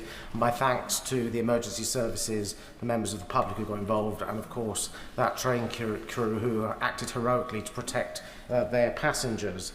The Home Secretary will understand that there is given the developments today and her statement on the incident in East London in Pontoon Dock in my constituency, there's a great deal of anxiety and fear amongst my constituents of West Ham and Beckton. I'd like to place my thanks on the record my thanks to the police for their engagement this afternoon with me. What assurances can she give to my constituents on the safety on public transport, particularly in East London, where we have a lot of smaller, unstaffed, open access, Dockland-like railway stations that are used and are essential to the daily life of my constituents? Well, my honourable friend will know I'm limited in terms of what I can say, given it's a live police investigation. The police have obviously confirmed some of those facts already, but their investigation must be allowed to continue without further speculation. But he makes a good point on, and I can well understand why people in his constituency or those who regularly use this particular station will feel concerned. It is why BTP have increased patrols in order to provide additional reassurance to the community. We have nothing that suggests that that was a particular location of interest at this point, and I hope that that does reassure his constituents. Could I echo tributes to train staff and to the emergency services, to her and her team, who I'm sure were working flat out all weekend. Obviously, the case is going through an investigation, but could I urge her to, given the events of Saturday and the run-up to Saturday night, could I urge her to bring together police chiefs to talk about information sharing and any further resource they require? And Madam Deputy Speaker, I'm happy to admit we should not have diluted stop and search, but could I now urge her to look again at stop and search? Northern Ireland is much more permissive, and Section 60 does need to be reviewed. Well, can I thank the honourable gentleman for his question and for his remarks. My experience over the weekend in terms of the different police forces and different emergency services who responded to this attack is actually that they work together very well, and I was very pleased to see that level of coordination, especially when different forces are responsible for different things. But you know, at the start of this incident, counter-terror police were supporting the investigation. That was stood down, but if it had needed to be stood up again, I know that that would have been almost instantaneous as soon as the request was made. So my initial experience of and impression of the collaborative working has been very positive, and I do pay tribute to everyone involved in that over the weekend. On information sharing, I will take that away because I think that, and reflect on what he said, it is important, especially when there's such a huge incident taking place in the country with lots of information going out through different forms, that we make sure there is complete coordination. If he has any specific concerns in relation to this incident,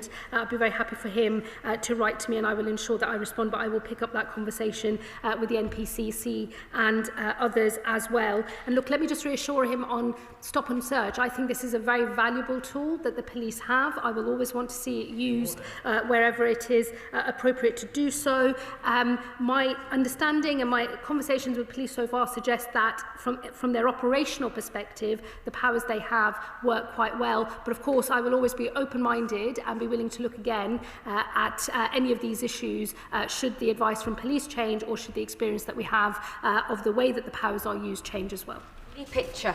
Thank you, Madam Deputy Speaker. If I can start by just associating myself with the many tributes that have been given today to those people on the train that tried to prevent the attack, the staff and the responders. As a member of Doncaster Eastern Isle of Axome, I use the Doncaster King's Cross service most weeks. I know many of my constituents and people across Doncaster are deeply shaken by this appalling attack, but that service is an indispensable part of our lives. So will my right honourable friend, the Home Secretary, set out the immediate steps that she's taken to reassure passengers who use that line, but also the best way that we communicate that to ensure that they have peace of mind as they travel on those trains over the next few days?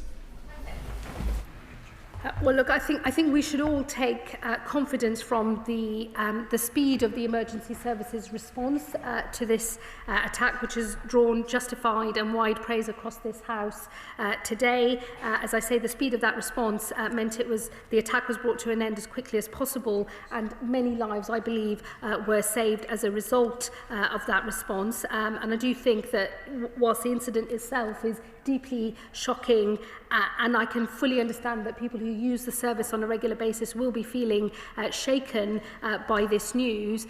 The fact that our emergency services were able to respond so quickly, I think, is something that we should all be confident in and take pride in. And then, of course, the British Transport Police have increased police presence across the network in order to provide more reassurance to people. But as I say, thankfully, in this country, incidents of this nature across our transport network are very, very rare. And I think everyone in this House will want to work together to make sure that remains the case. Thank you, Madam Deputy Speaker, and I join the Home Secretary and my constituency neighbour, the Honourable Member for Huntingdon, in their thoughts for the victims and their families, and also in paying tribute to Cambridgeshire Police, Cambridgeshire Fire and Rescue, the East of England Ambulance Service, the staff at Addenbrooke's Hospital, and of course the train crew and passengers for their response on Saturday evening. Now, while respecting the ongoing investigation and the IOPC process, can she assure the House that the extraordinary bravery and professionalism demonstrated by all those involved in containing this incident and providing life-saving care will be properly recognised in due course? Well, I thank the Honourable Member, and I, of course, absolutely agree with everything he said in praise of all of those who responded to this attack. I will make sure that once we are through court proceedings and the full facts of the incident are known, there will be an appropriate moment to be able to thank all of our emergency services and the brave passengers in an appropriate way when the time is right. Rachel Hopkins. Thank you, Close. All the LNER train crew and train driver involved in the action. Their swift action and their extensive training to respond to emergencies was undoubtedly critical to saving many lives. Railway staff will be deeply concerned that this terrible incident has taken place against a backdrop of year-on-year increases on violent assaults on rail staff. What conversations is the Home Secretary having with the Department for Transport colleagues regarding resources and support needed to keep rail staff and passengers safe on our railways? Well, I know that from my conversations with the Transport Secretary over the weekend, these are issues that are very much on her mind. And of course, there is crossover with those of us in the Home Office, but primarily the responsibility sits with the Transport Secretary. I will make sure that she gets a fuller response to her question, but she should rest assured that in this government, we recognise that assaults on any of our public sector workers are unacceptable, and the government will always do everything it can to stamp that out. Barclay. Madam Deputy Speaker, could I join my fellow Cambridgeshire MPs in the tributes they've made?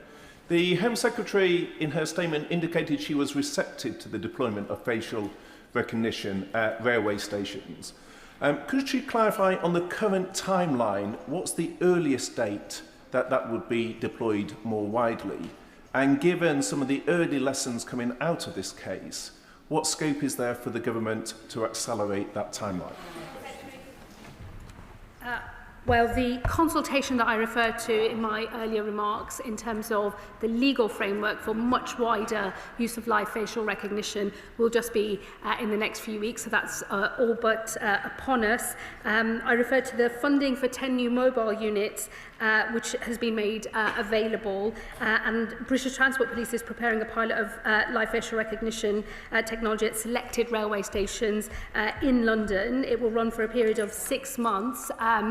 The exact dates will be public in due course, and I will make sure we write to him with those when they are decided. Thank you, Madam Deputy Speaker. With LNER headquartered in my constituency of York, I have written to David Horn, the Managing Director, to offer my support to him and pass on my best wishes to his crew. I also want to put on record my thanks to the signallers who made it possible to shift the train onto the line, who are also based in my constituency of York. Last summer, I sought to amend the Crime and Policing Bill with an amendment to provide greater protections for transport staff in the light of the increased risks they are facing. With the bill about to enter committee stage in the House of Lords, will the Home Secretary look at my amendments again and ensure that we do provide those protections for transport staff? Honourable friend, I'll happily discuss with her the content of her earlier amendment, and even if not accepted for the bill, I'll ensure that the policy question that she's raising is picked up by our colleagues in the Transport Department. We are running out of time, so I'll ask the questions to be short and, of course, the answers as well. Stephen Gethings. Madam Deputy Speaker, can I put on the record our best wishes to the victims and our thanks to the emergency services and railway staff who did a remarkable job. I know she can't comment on the case in particular, but one concern that I have is around the speculation and disinformation that is rife on social media. Can she make it her job to maybe have a conversation with the social media companies, because that kind of speculation does no service to the victims or to the police who are pursuing this issue? The most important thing is that official sources of information are able to be as transparent as quickly as possible, so the vast majority of this country that doesn't just get its news from social media knows what is happening. Of course, there'll be a role for the Online Safety Act in future as well. Sir. Thank you, Madam Deputy Speaker, and I do thank the Secretary of State for her statement and for bringing it to us so promptly. I use LNER every week to come to this place, and I always knew the staff were great, but I didn't realise they were heroes. And I think the response we've seen from both the staff and the public on the train really was the best of Britain. But I think the response of social media was absolutely shameful, I'm honest, absolutely shameful. And it shames us as a country, actually. Yeah. But LNER does connect Edinburgh South West to destinations north and south. And I'm sure my residents will be really pleased to hear what they are looking at facial recognition on the transport network, because I think it's incredibly important. But if I can talk about knife crime more generally, in June the government gave a commitment to look at round-tip knives, the manufacture and sale of them, and hopefully mandating that. Is the Home Secretary able to give us an update on this? And I'm sorry for putting her on the spot. We'll be publishing a knife crime strategy very soon. What I would say about rounded top knives is I understand the reason why some people think that is part of the solution. I will, of course, consider all of the evidence, but in the end, we have millions of normal kitchen knives available, and so we've got to do a much better job on all of the other areas, such as prevention. Julian Lewis. Very briefly, Madam Deputy Speaker, when the Home Secretary is undertaking lessons learned and recommendations for the future, will she look into the question as to whether there is any protective equipment or even disabling equipment of a non-lethal nature that could be issued to staff for use in such an emergency? Thank you. Well, we'll know that tasers were deployed to bring this incident to a close on Saturday. But let me assure him, even if it's not part of the wider lessons learnt from this case, once all the facts are known, I will, of course, take under consideration the points that he has made. Nav Mishra. Thank you, Madam Speaker. Madam Speaker, my thoughts and prayers are with the victims of this brutal attack, and of course my tribute to the amazing courage and bravery of the train crew, but also the first responders. Like my friend from Vauxhall raised, I have serious concerns about the funding arrangement for British Transport Police. So can I encourage my right honourable friend, the Home Secretary, to work with the Department of Transport and the Secretary of State for Transport to make sure that the funding arrangements for BTP are good going forward? Yes, I agree with my honourable friend of the vital role that BTP plays. Their funding for this year is actually 6% higher than previously. They have a hugely important role, and I'm sure the Transport Secretary will do everything she can on the funding front. Clynnes Medi.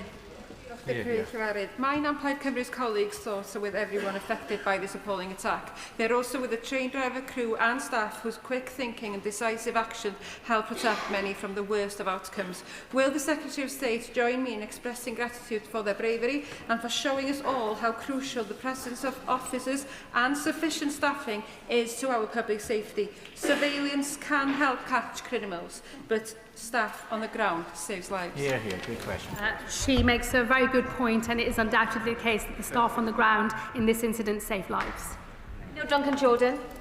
Madam Deputy Speaker, and can I echo the Home Secretary's comments earlier and the tributes paid in the House already? She will know, though, that the British Transport Police is facing an unprecedented funding deficit that threatens the safety on our railways. There's currently 8.5 million shortfall, with the threat to nearly 300 jobs. Will she therefore meet with the Transport Secretary to discuss how we can fully fund the BTP as a matter of urgency? Well, I would repeat that the BTP for year 25-26 have been awarded £415 million, which is an increase of almost 6% this year, and I'm sure the wider funding issues are something that the Transport Secretary is considering. Eastwood. Thank you, Madam Deputy Speaker. I also want to pay tribute to those who were on the train, the staff and the first responders, as well as members of the public. Could I also ask the Home Secretary to consider comments made by the Right Honourable Member for Staffordshire Merlins in terms of the new ways of radicalisation? The previous Home Secretary also referenced this at the dispatch box, and I will be very keen to hear her views on it. Thank you, Madam Deputy Speaker. The Honourable Lady is absolutely right to raise the issue of the wider forms of radicalisation that we are now starting to see in this country. She should rest assured I will ensure, even if it's not relevant to the specific lessons to be drawn from this case, that is very much on the minds of all of us in government as we seek to meet the scale of the new challenge that we face. Paul Davies. Madam Deputy Speaker, I fully support the remarks made by the British Transport Police Deputy Chief Constable Stuart Kennedy that the heroic actions of the LNER staff member undoubtedly saved lives. At a recent meeting with the TSSA, they raised concerns about policing budgets and the unique pressures facing the British Transport Police. What discussions has the Minister had with the Treasury to ensure a fair funding settlement, one that safeguards their operational capacity and ensures the continued safety of passengers across our network? Well, I would repeat the earlier answers I've given in relation to funding, and you should rest assured these are matters that we are discussing with the Transport Department. Jeremy Corbyn. Thank you, Madam Deputy Speaker. In her review, will the Home Secretary undertake to look at the very serious problem of some trains operating without any staff on at all, some very busy trains with insufficient staff on, and hundreds of stations all over the country, particularly in the evenings, with no staff on at all, where the public are obviously, the travelling public, are obviously very vulnerable and at risk? Can we pause driver-operated only trains and look at the issues of safety for the public as a whole? Well, we will be led by the operational assessment made by British Transport Policing in terms of what is required, and he should rest assured the government will make sure that where we have a role to play in terms of keeping people safe on the transport network, we will do so. Mary Kelly-Foy. Just thoughts are with the victims of this horrific attack.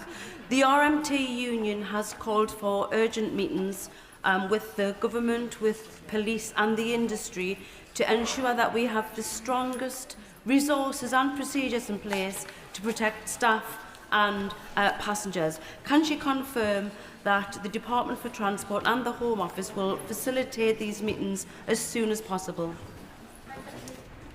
Well, I can assure her that myself and the Transport Secretary will, of course, be discussing all and any lessons to be drawn from this incident, and that there will be a cross-government response that meets the scale of the challenge that we face. Adam.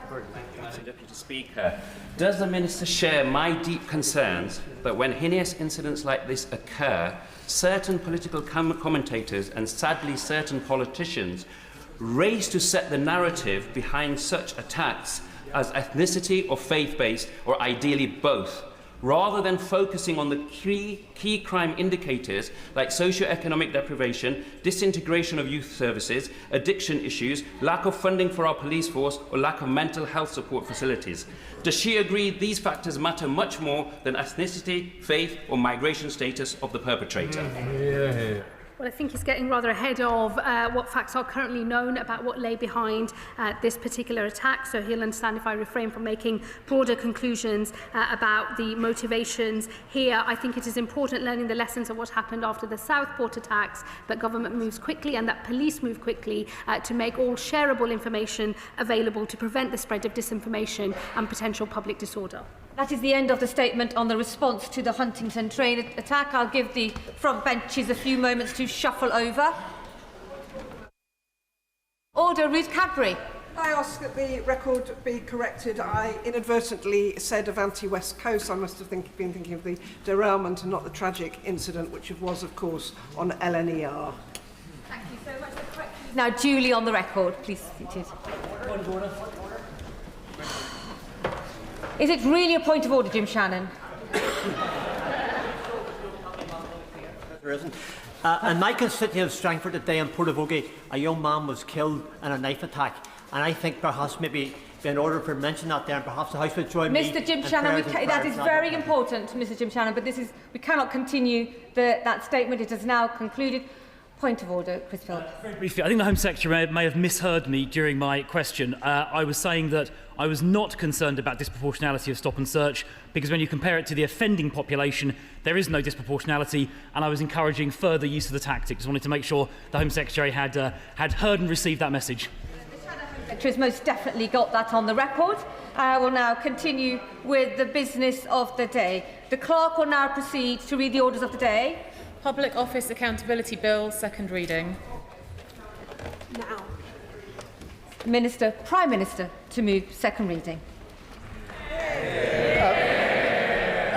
Thank you very much.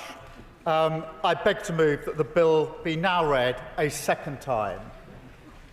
Before I come to the bill, Madam Deputy Speaker, I want to put on record in this House my own tribute to the police, the first responders, and in particular to the heroic actions of both the driver and members of staff on board the Doncaster to London train, where such a vile and horrific attack took place this weekend.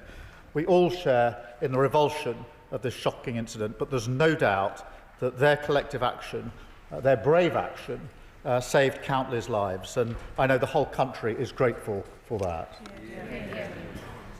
Madam Deputy Speaker, 36 years ago, 97 men, women and children went to a Liverpool football match in Sheffield, an FA Cup semi-final, an occasion of joy, and they never came home to their families. Madam Deputy Speaker, I invite the House just to reflect on that simple statement of fact, what that might feel like. Nearly 15 years ago, when I was Director of Public Prosecutions, I met many of the Hillsborough families during the independent panel led by Bishop James Jones.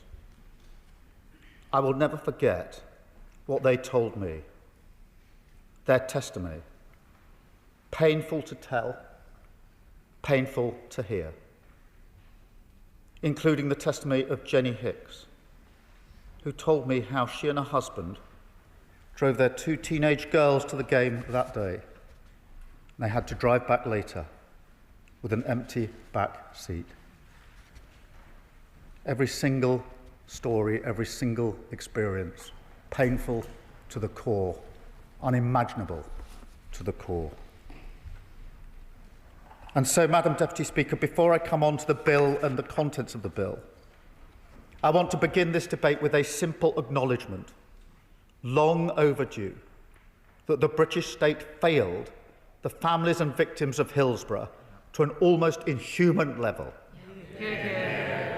But, Madam Deputy Speaker, those victims and their families, their strength, their courage, their refusal to give up, a determination no matter what was thrown at them, to fight for people they'll never know or meet, to make sure that they never go through something like this again. They are the reason we stand here today with this bill. They are the reason why it will be known as the Hillsborough Law, and they are the reason, Madam Deputy Speaker, why we say clearly again what should have been said immediately, that their loved ones were unlawfully killed and that they never bore any responsibility for what happened in Sheffield that day. And we say it from this dispatch box today. Because, Madam Deputy Speaker, the entire country knows what happened next. You know, we often call Hillsborough a tragedy. But it's more than a tragedy, because the disaster was not down to chance. It was not an accident. It was an injustice. and then further injustice piled on top, when the state subjected those families to endure from the police lies and smears against their loved ones, while the central state, the government, aided and abetted them for years and years and years. A cover-up by the very institutions that are supposed to protect and to serve. And Madam Deputy Speaker, it is nothing less than a stain on modern history of this country. And yet, can we truly say that Hillsborough was an isolated example? No. Because there's also the Horizon scandal, Grenfell Tower, infected blood, the grooming gangs, Windrush, and more besides. And Madam Deputy Speaker, we should also be blunt that there's a pattern common to all these scandals, that time and again the British state struggled to recognise injustice because of who the victims are, because they're working class, because they're black, because they're women and girls.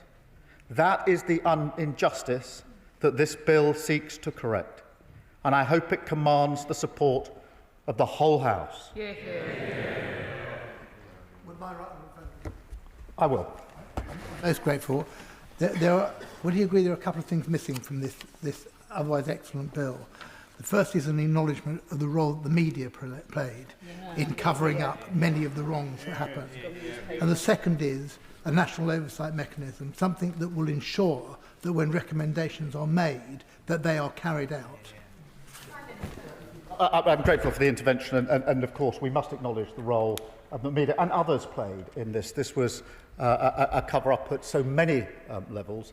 And in relation to oversight mechanisms, I don't think this bill is the place for that, but I do agree with the proposition that where there are inquiries, there needs to be a better way of ensuring that there's follow-through on those inquiries. I will.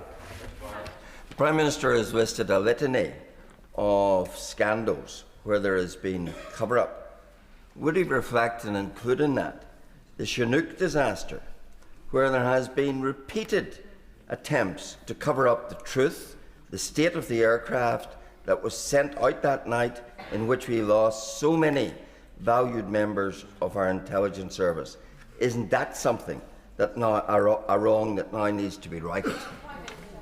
For raising that. This bill is obviously intended to deal with all of the situations where there needs to be a duty of candour, with consequences if that isn't adhered to. So I'll just make some progress. I will take further interventions. So, Madam Deputy Speaker, let me now turn to the bill itself, and first of all to the duty of candour. There are three parts to this. First, a new statutory duty of candour. Mr. Speaker, Madam Deputy Speaker, at the Hillsborough Independent Panel, Bishop James Jones found that over 100 statements by junior police officers have been deliberately altered to remove evidence unfavourable to the South Yorkshire Police. 100 statements have been deliberately altered. Madam Deputy Speaker, I don't think there's anyone in this House who could possibly disagree that we must never let anything like that ever happen again. It is a disgrace, and the bill before the House will tackle it. I'll give way. Shannon.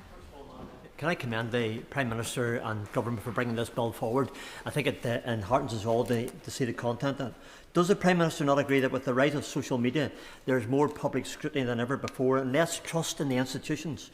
The bill and the Prime Minister's outlining is an opportunity to begin that journey of restoring public trust, and we must be mindful that nothing less than accountability can be acceptable. The public understands that mistakes can be made, but they cannot and should not forget when cover-ups take place.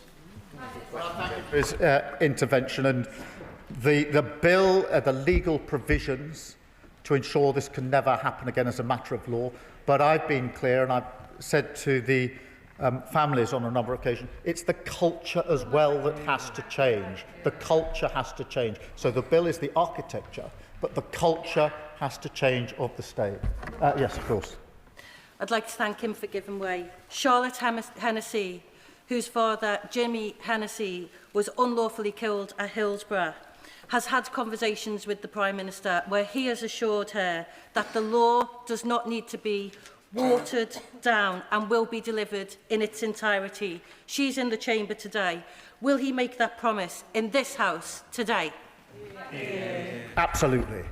I made that promise. I looked the families in the eye. I made that promise and I meant it. And I say it again from this dispatch box. This bill will not be watered down. This is such an important re-orchestrating of the relationship between the state and its citizens. It will not be watered down. I'm very pleased to be able to affirm that from this dispatch box. I'll take one more and then I'll press on. Can I thank the Prime Minister for giving way? Does he agree that one of the most powerful lessons from Hillsborough, and indeed the other Grenfell and post office scandals, is that truth delayed is justice denied, and that while this bill rightly places a duty of candour upon public authorities, it must also compel ministers themselves to uphold that same duty when addressing this House, so that accountability begins at the very top, including the misleading information that was given from that dispatch box by his minister last week in relation to the hooligan Maccabi Tel Aviv fans. I really think, with the families here in the House with us... Order, Prime Minister. I was trying to pay close attention, but I may have missed it. We do not accuse each other of misleading information at the dispatch box. So be mindful of the language that one is using. Prime Minister.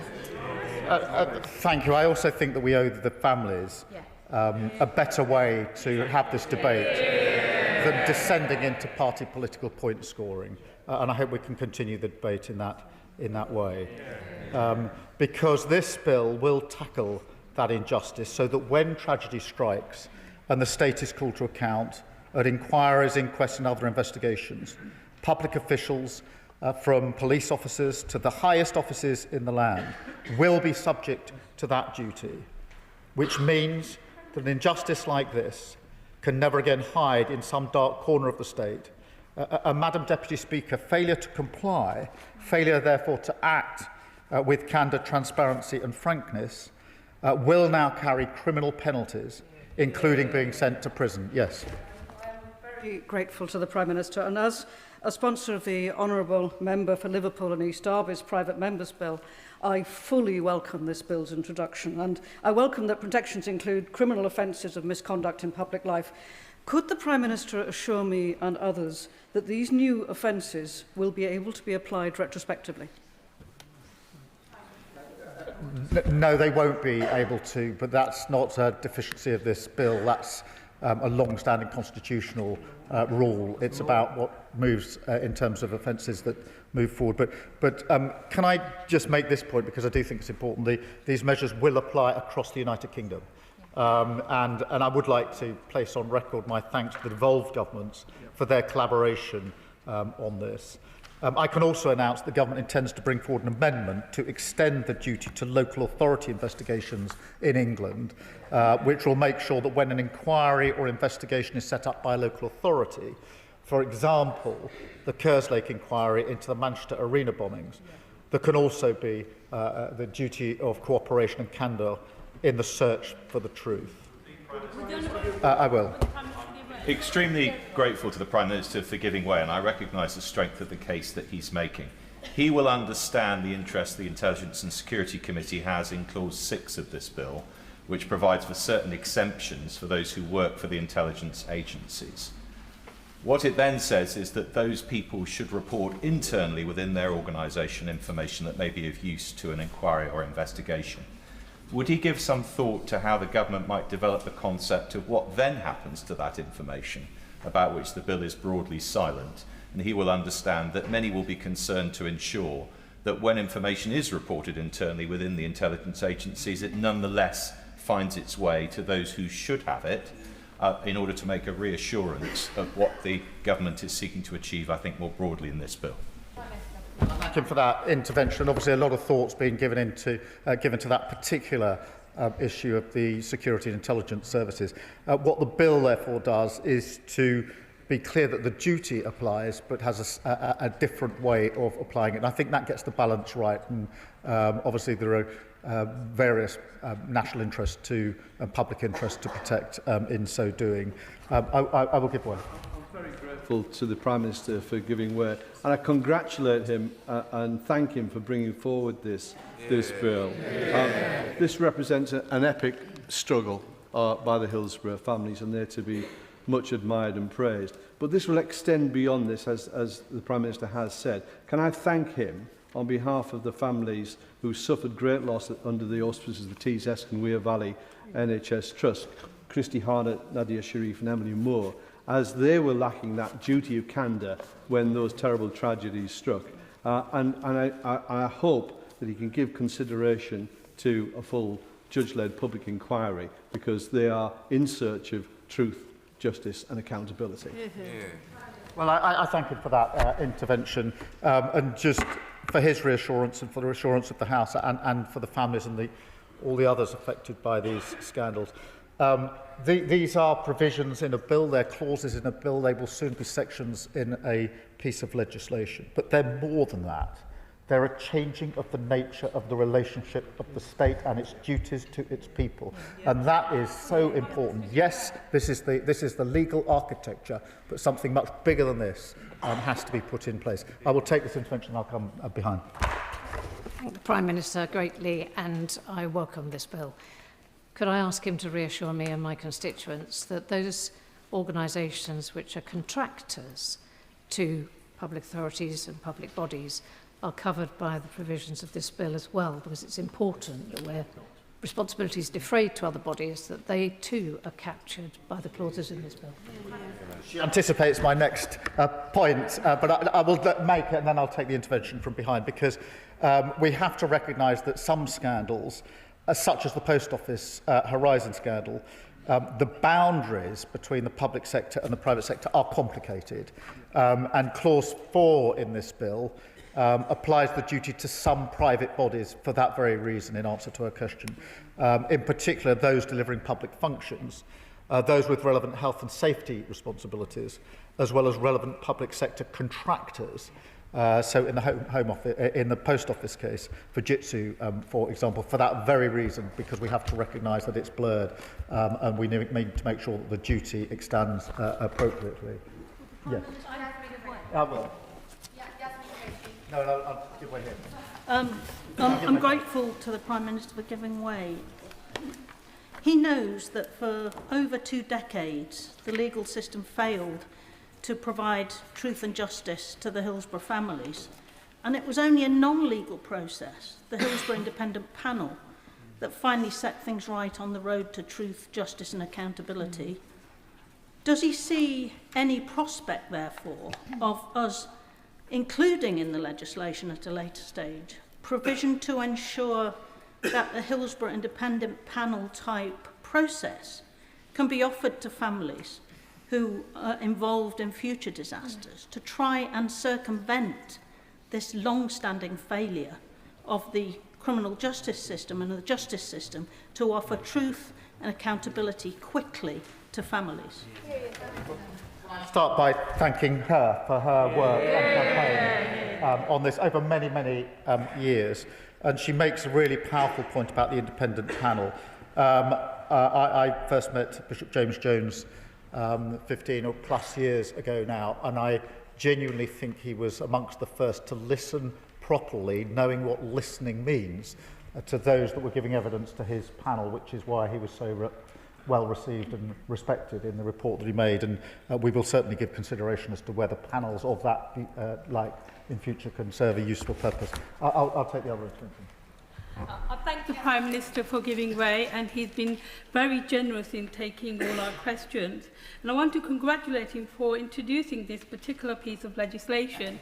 But can I just ask if the duty of candour can be applied fully to all investigations, including independent panels, and not just statutory inquiries, and that the command responsibility must personally rest with those in charge and not simply the institutions?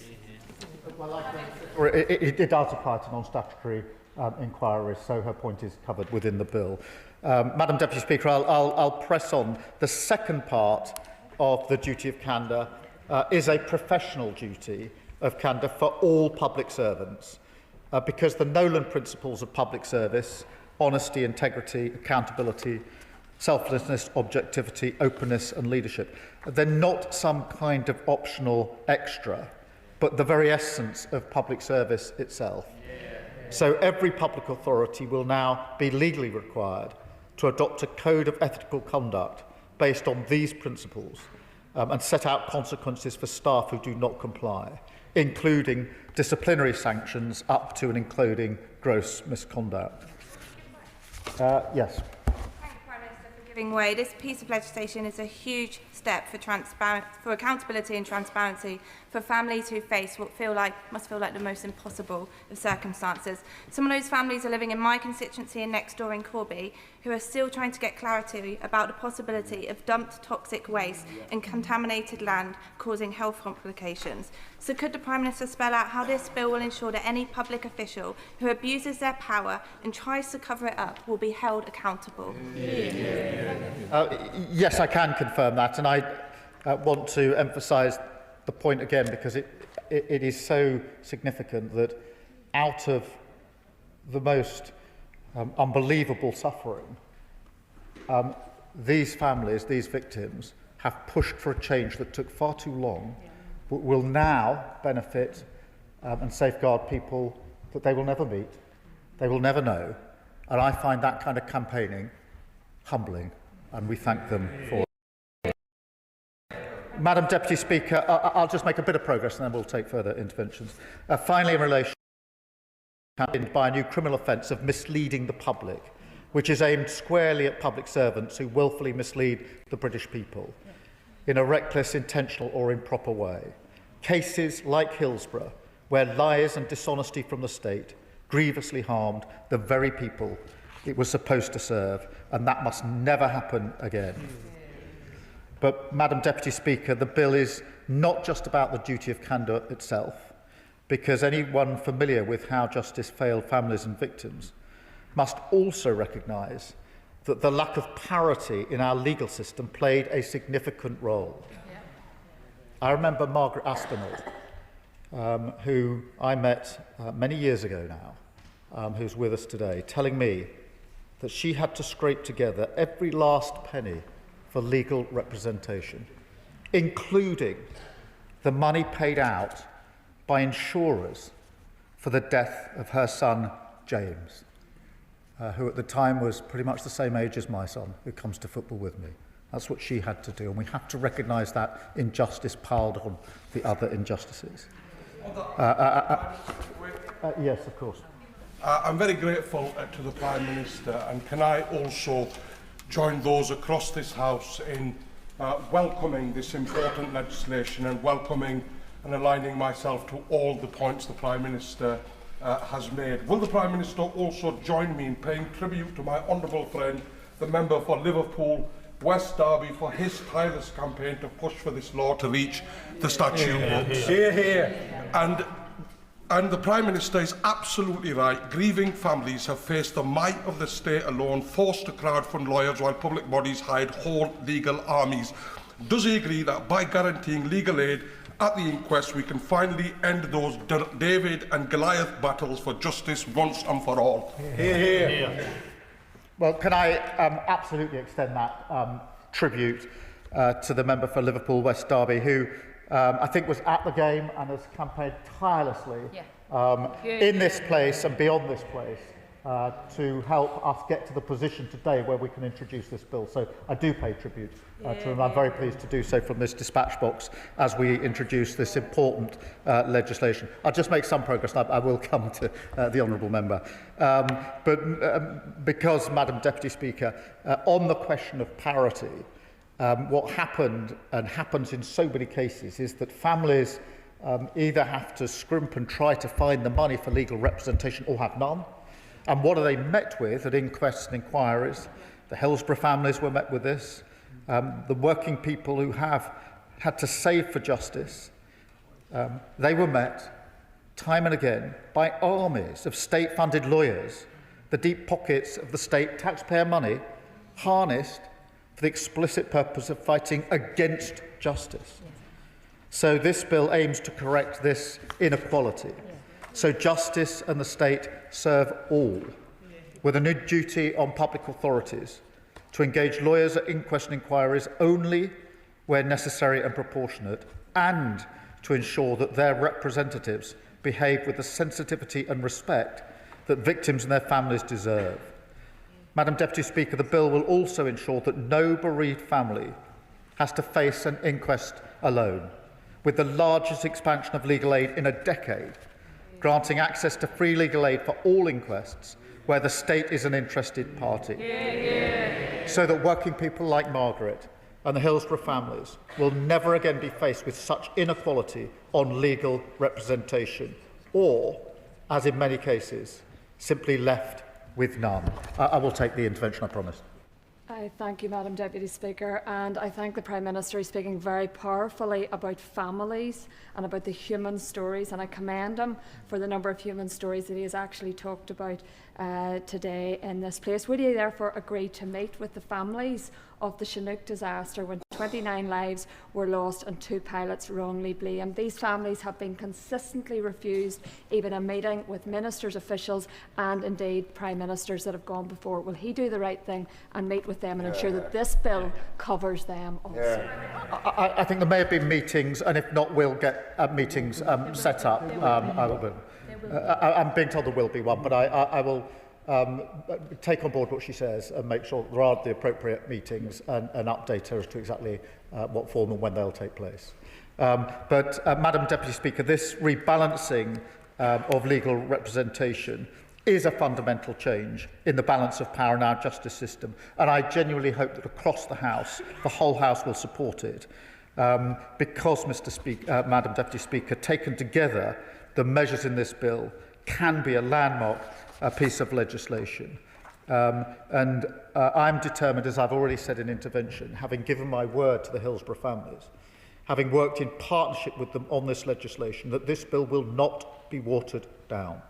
And when it is in statute, it will rank as one of the great acts of this Labour government, a moment where the tireless campaigning of working people to right a historic wrong was finally recognised in this place and made our country better. That is all the campaigners have ever wanted. This has never been just about Hillsborough, about their families. It's always been about everyone. And Madam Deputy Speaker, if they were to come down to this dispatch box, I won't extend the invitation because I suspect they readily would. I know, because I've heard them from dispatch boxes like this many times before. I know what they would say. They would say, you must keep going. This is not done until it's done. I want to therefore put on record in this House my deep gratitude to everyone who's worked with us on the journey to this point, the Hillsborough Law now, to the honourable members for Liverpool West Derby, Widnes and Halewood, Sheffield South East, who were all at the game, and indeed to so many honourable members from across Merseyside, past and present, as well, of course, to the mayors of Liverpool and Manchester, all of whom have never stopped fighting for this bill, to Inquest, who facilitated so much of the engagement so we could be a government that listened, to Bishop James Jones, who chaired that crucial Hillsborough independent panel, countless other campaigns that this issue touches on, many represented in the gallery as well here today, but most of all, Madam Deputy Speaker, to Margaret, Steve, Charlotte, Sue, Jenny, Hilda, and every single member of families affected by Hillsborough. I know that what they really want is not thanks or acclaim. They want change, and they've waited 36 long years for change. And so, Madam Deputy Speaker, it is my honour as Prime Minister to have brought the Hillsborough Law before this House and to open today's debate. It should never have taken this long, but we are here now and we must get it over the line, a legacy of justice, change and national renewal for the 97. That is what we are here to deliver today, and I beg to move that the bill now be read a second time. The The question is that the bill be now read a second time, and I call the Shadow Minister, Dr Ciara Mullen. Thank you, Madam Deputy Speaker. Today is a day that first and foremost at the front of our minds will be one group of people, some of whom join us in the gallery. Those harmed by the state, those misled by the state, those lied to by the state. But those same people who refused to accept that, who would not take no for an answer, those people who knew the truth of what happened to them and to their relatives, and who fought on to make sure everybody else knew it as well. The movement toward greater accountability and transparency in public life owes everything to them. The Hillsborough disaster stands as an example that many of our constituents will perhaps think of first. 97 lives were lost on the 15th of April 1989, and many others were profoundly affected, as the Prime Minister so powerfully articulated. As the Prime Minister also pointed out, among them a member of this very House. The member for Liverpool West Derby, he was 16 years old at the time and was a spectator at the match. He's been an unrelenting advocate for those that shared the horror of that day with him and what happened afterwards. As if the tragedy of those events was not enough, what followed served only to compound it over generations. In the decades that followed, despite multiple inquiries, reviews and inquests, the truth of what happened remained obscured by lies, by cover-up. We would all wish to be able to say that this is the only example of institutional defensiveness, of cover-ups, of the reputation of organisations being prioritised over doing what was right. But as this House sadly knows, it's not. Between the 1970s and early 1990s, thousands of UK patients contracted HIV and hepatitis after receiving contaminated blood products and tissues. Reflecting on the findings of his inquiry into the matter, Sir Brian Langstaff said quite simply that people put their faith in doctors and in the government to keep them safe, and their trust was betrayed. Experimentation, deception, cover-up, and there are more examples.